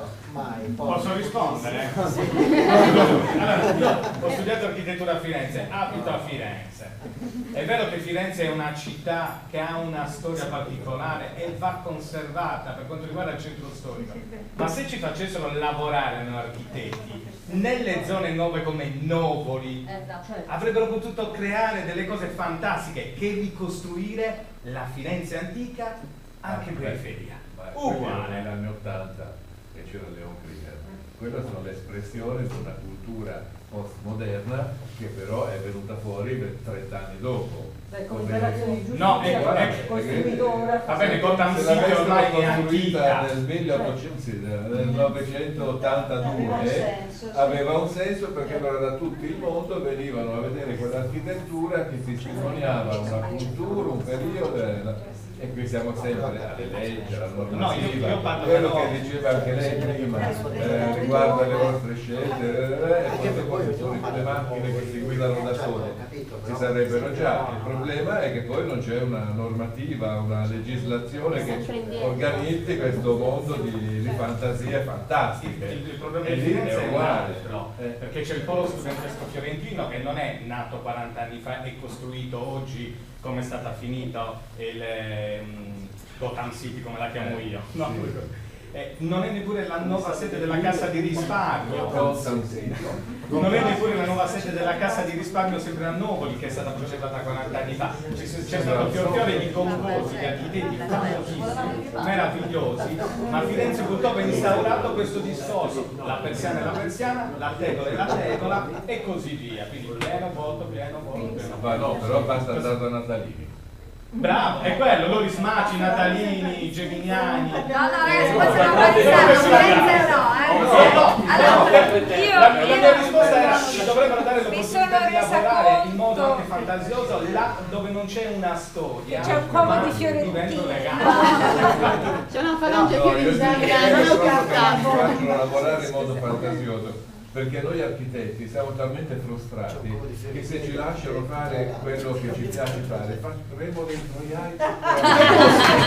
Ci metteremo dentro, no, ma sono sicuro, perché hai talmente poche opportunità per fare dei lavori normali, voglio dire, dei lavori che abbiano in linea con gli indirizzi dell'architettura moderna e contemporanea, cioè voglio dire quella che si vede su Casabella, su Domus e tutto. Tutti noi vorremmo realizzare un nostro progetto che avesse queste caratteristiche. Purtroppo non ce lo fanno mai fare, siamo frustrati come proprio delle galline che non fanno uova e poi alla fine quando ci capita un'occasione ci mettiamo. Oddio. Il minimalismo, il citazionismo, un po' di antico, ma no, ma via la tradizione. Facciamo dei troiai insopportabili e quindi spero che non ci diano la possibilità di costruire nuovo. No, è vero, scusami, mi ci metto io per primo. Io poi sono talmente frustrato che faccio delle scatole così, proprio un buco e mi viene da fare la paura di progettare. La crisi dell'architetto a Firenze. No, la crisi dell'architetto in Italia. Vediamo la crisi dell'architetto in Italia. Abbiamo delle città dove invece l'uso I posti dell'architettura più belli sono quelli dove salvo Berlino, alcuni rari casi, viene impedito di fare della nuova edilizia. Sì, punto. Allora direi perché che ieri torniamo passavamo in per Ogliastra. qua, passavamo su questa costa, come si chiama, non mi ricordo questi nomi strani, e alternati a luoghi meravigliosi, proprio dove il paesaggio, come diceva lui, era bello, quindi si poteva parlare di paesaggio perché era bello, a posti dove francamente c'era da avere paura, ma per interventi fatti ora, che il paesaggio è lo stesso, anche quello, perché è l'uomo e la natura che si interagiscono, insomma è il modo dell'uomo di distruggere la natura oppure di farla sua, ma dei posti orrendi dove avevano costruito delle specie di teorie di case, sembravano le case che in Sudafrica, visto che c'è qualcuno che ne parlava, fanno per fuori città, per gli ex quelli erano regolari, erano pianificati. Ma io non dico mica che siano abusive, dico che prima sono brutte, primo restituiscono un modello di vita e di vacanza insopportabile e diseducativo, che certo non ti abitua ad avere una visione bella del paesaggio, perché sono proprio brutte e false, e la gente crede che siano belle, dice perché c'è la pietra, perché ci sono 2 travi di Ginevra, ho scoperto di Ginevra, ma i coppi tutti appiccicati così, ma sembra dei pollai. E però c'è tutto il pratino, il barbecue, piccoli, che poi nei regolamenti urbanistici sono ammessi in zona agricola piccoli interventi puntuali. Ecco, quello che ha inventato questo modo di dire, io lo manderei in galera, perché con questi piccoli interventi puntuali c'è il nostro vicino, ad esempio, che ha tutta una serie di baracchini, uno per il barbecue, uno per... Non voglio interrompere, però dobbiamo chiudere la tavola rotonda. Volevo dare la parola sicuramente a Teresu, al nostro sì, perché tornare in Ogliastra e per vedere di chiudere anche con interventi brevissimi, così poi vi do l'appuntamento per oggi pomeriggio. Vi direi semplicemente che vi ringraziamo perché avete partecipato in maniera veramente eccessiva, quello che speravamo. Chiudendo direi che forse è importante, quindi tornerei al concetto iniziale, è importante che impariamo ad amare i nostri luoghi, impariamo a rispettarli, ma allo stesso tempo abbiamo il coraggio di intervenirci, perché questo è fondamentale. La presenza dell'uomo sulla natura è ciò che fa paesaggio, e quindi questo è quello che secondo me dobbiamo imparare a fare. Quindi non è vero che non bisogna fare nulla, bisogna imparare a fare e fare nel modo giusto. Quando avremo capito realmente questa cosa qui, forse cominceremo ad apprezzare di più tutto quello che abbiamo, che è un valore inestimabile. Io vi ringrazio di avermi dato l'opportunità di parlare, pur occupandomi di tutt'altro, di questi concetti così filosofici come appunto bellezza, armonia, paesaggio. È una cosa che mi ha dato veramente grande soddisfazione, assolutamente. E quindi benvengano queste iniziative, speriamo di farne altre. Esatto.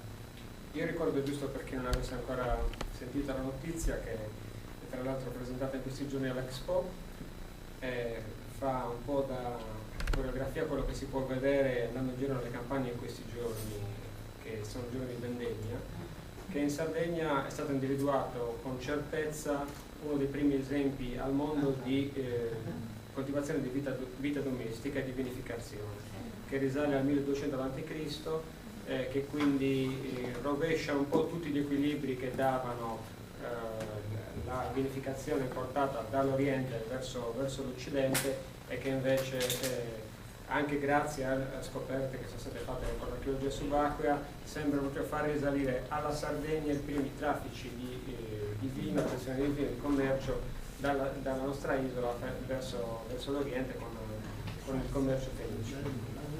Ecco, la buona carne ci vuole con buon vino, no? Allora, aspettate un attimo, adesso abbiamo l'ultimo saluto un piccolo saluto, un ringraziamento a tutti quanti per essere venuti qui, per averci ascoltato, ai relatori per essere intervenuti in questi argomenti per noi molto cari. Lo spirito di questo festival è anche appunto questo, portare una nuova idea di cultura, di arte, ma anche appunto di consapevolezza su questi temi che sono poi quelli del territorio, legati molto all'uomo in questo territorio che è la Sardegna, che come sapete è un territorio molto particolare, molto vasto, con molto paesaggio non urbano e anche urbano, insomma. Quindi grazie davvero a tutti, speriamo che questa sia la prima edizione di una lunga serie di queste riflessioni, perché probabilmente prima facciamo un discorso legato all'educare, no? E forse questi appuntamenti sono importanti proprio anche non solo per noi che siamo qui, che siamo gli addetti ai lavori, che ne parliamo, ma anche per le persone che piano piano si avvicinano a questi argomenti, perché non sono argomenti assolutamente difficili o alti, ma sono anche argomenti molto semplici, riguardano proprio tutti, e per noi è importante anche questo, che le persone si possano avvicinare, e questo è stato possibile grazie alla collaborazione di tutti quanti, al Comune di Barisardo, l'assessore alla cultura, l'associazione Barisardo e tutti quelli che hanno lavorato per questo progetto che insomma pare che stia rispondendo bene. Siamo molto felici di questo e grazie a tutti voi davvero.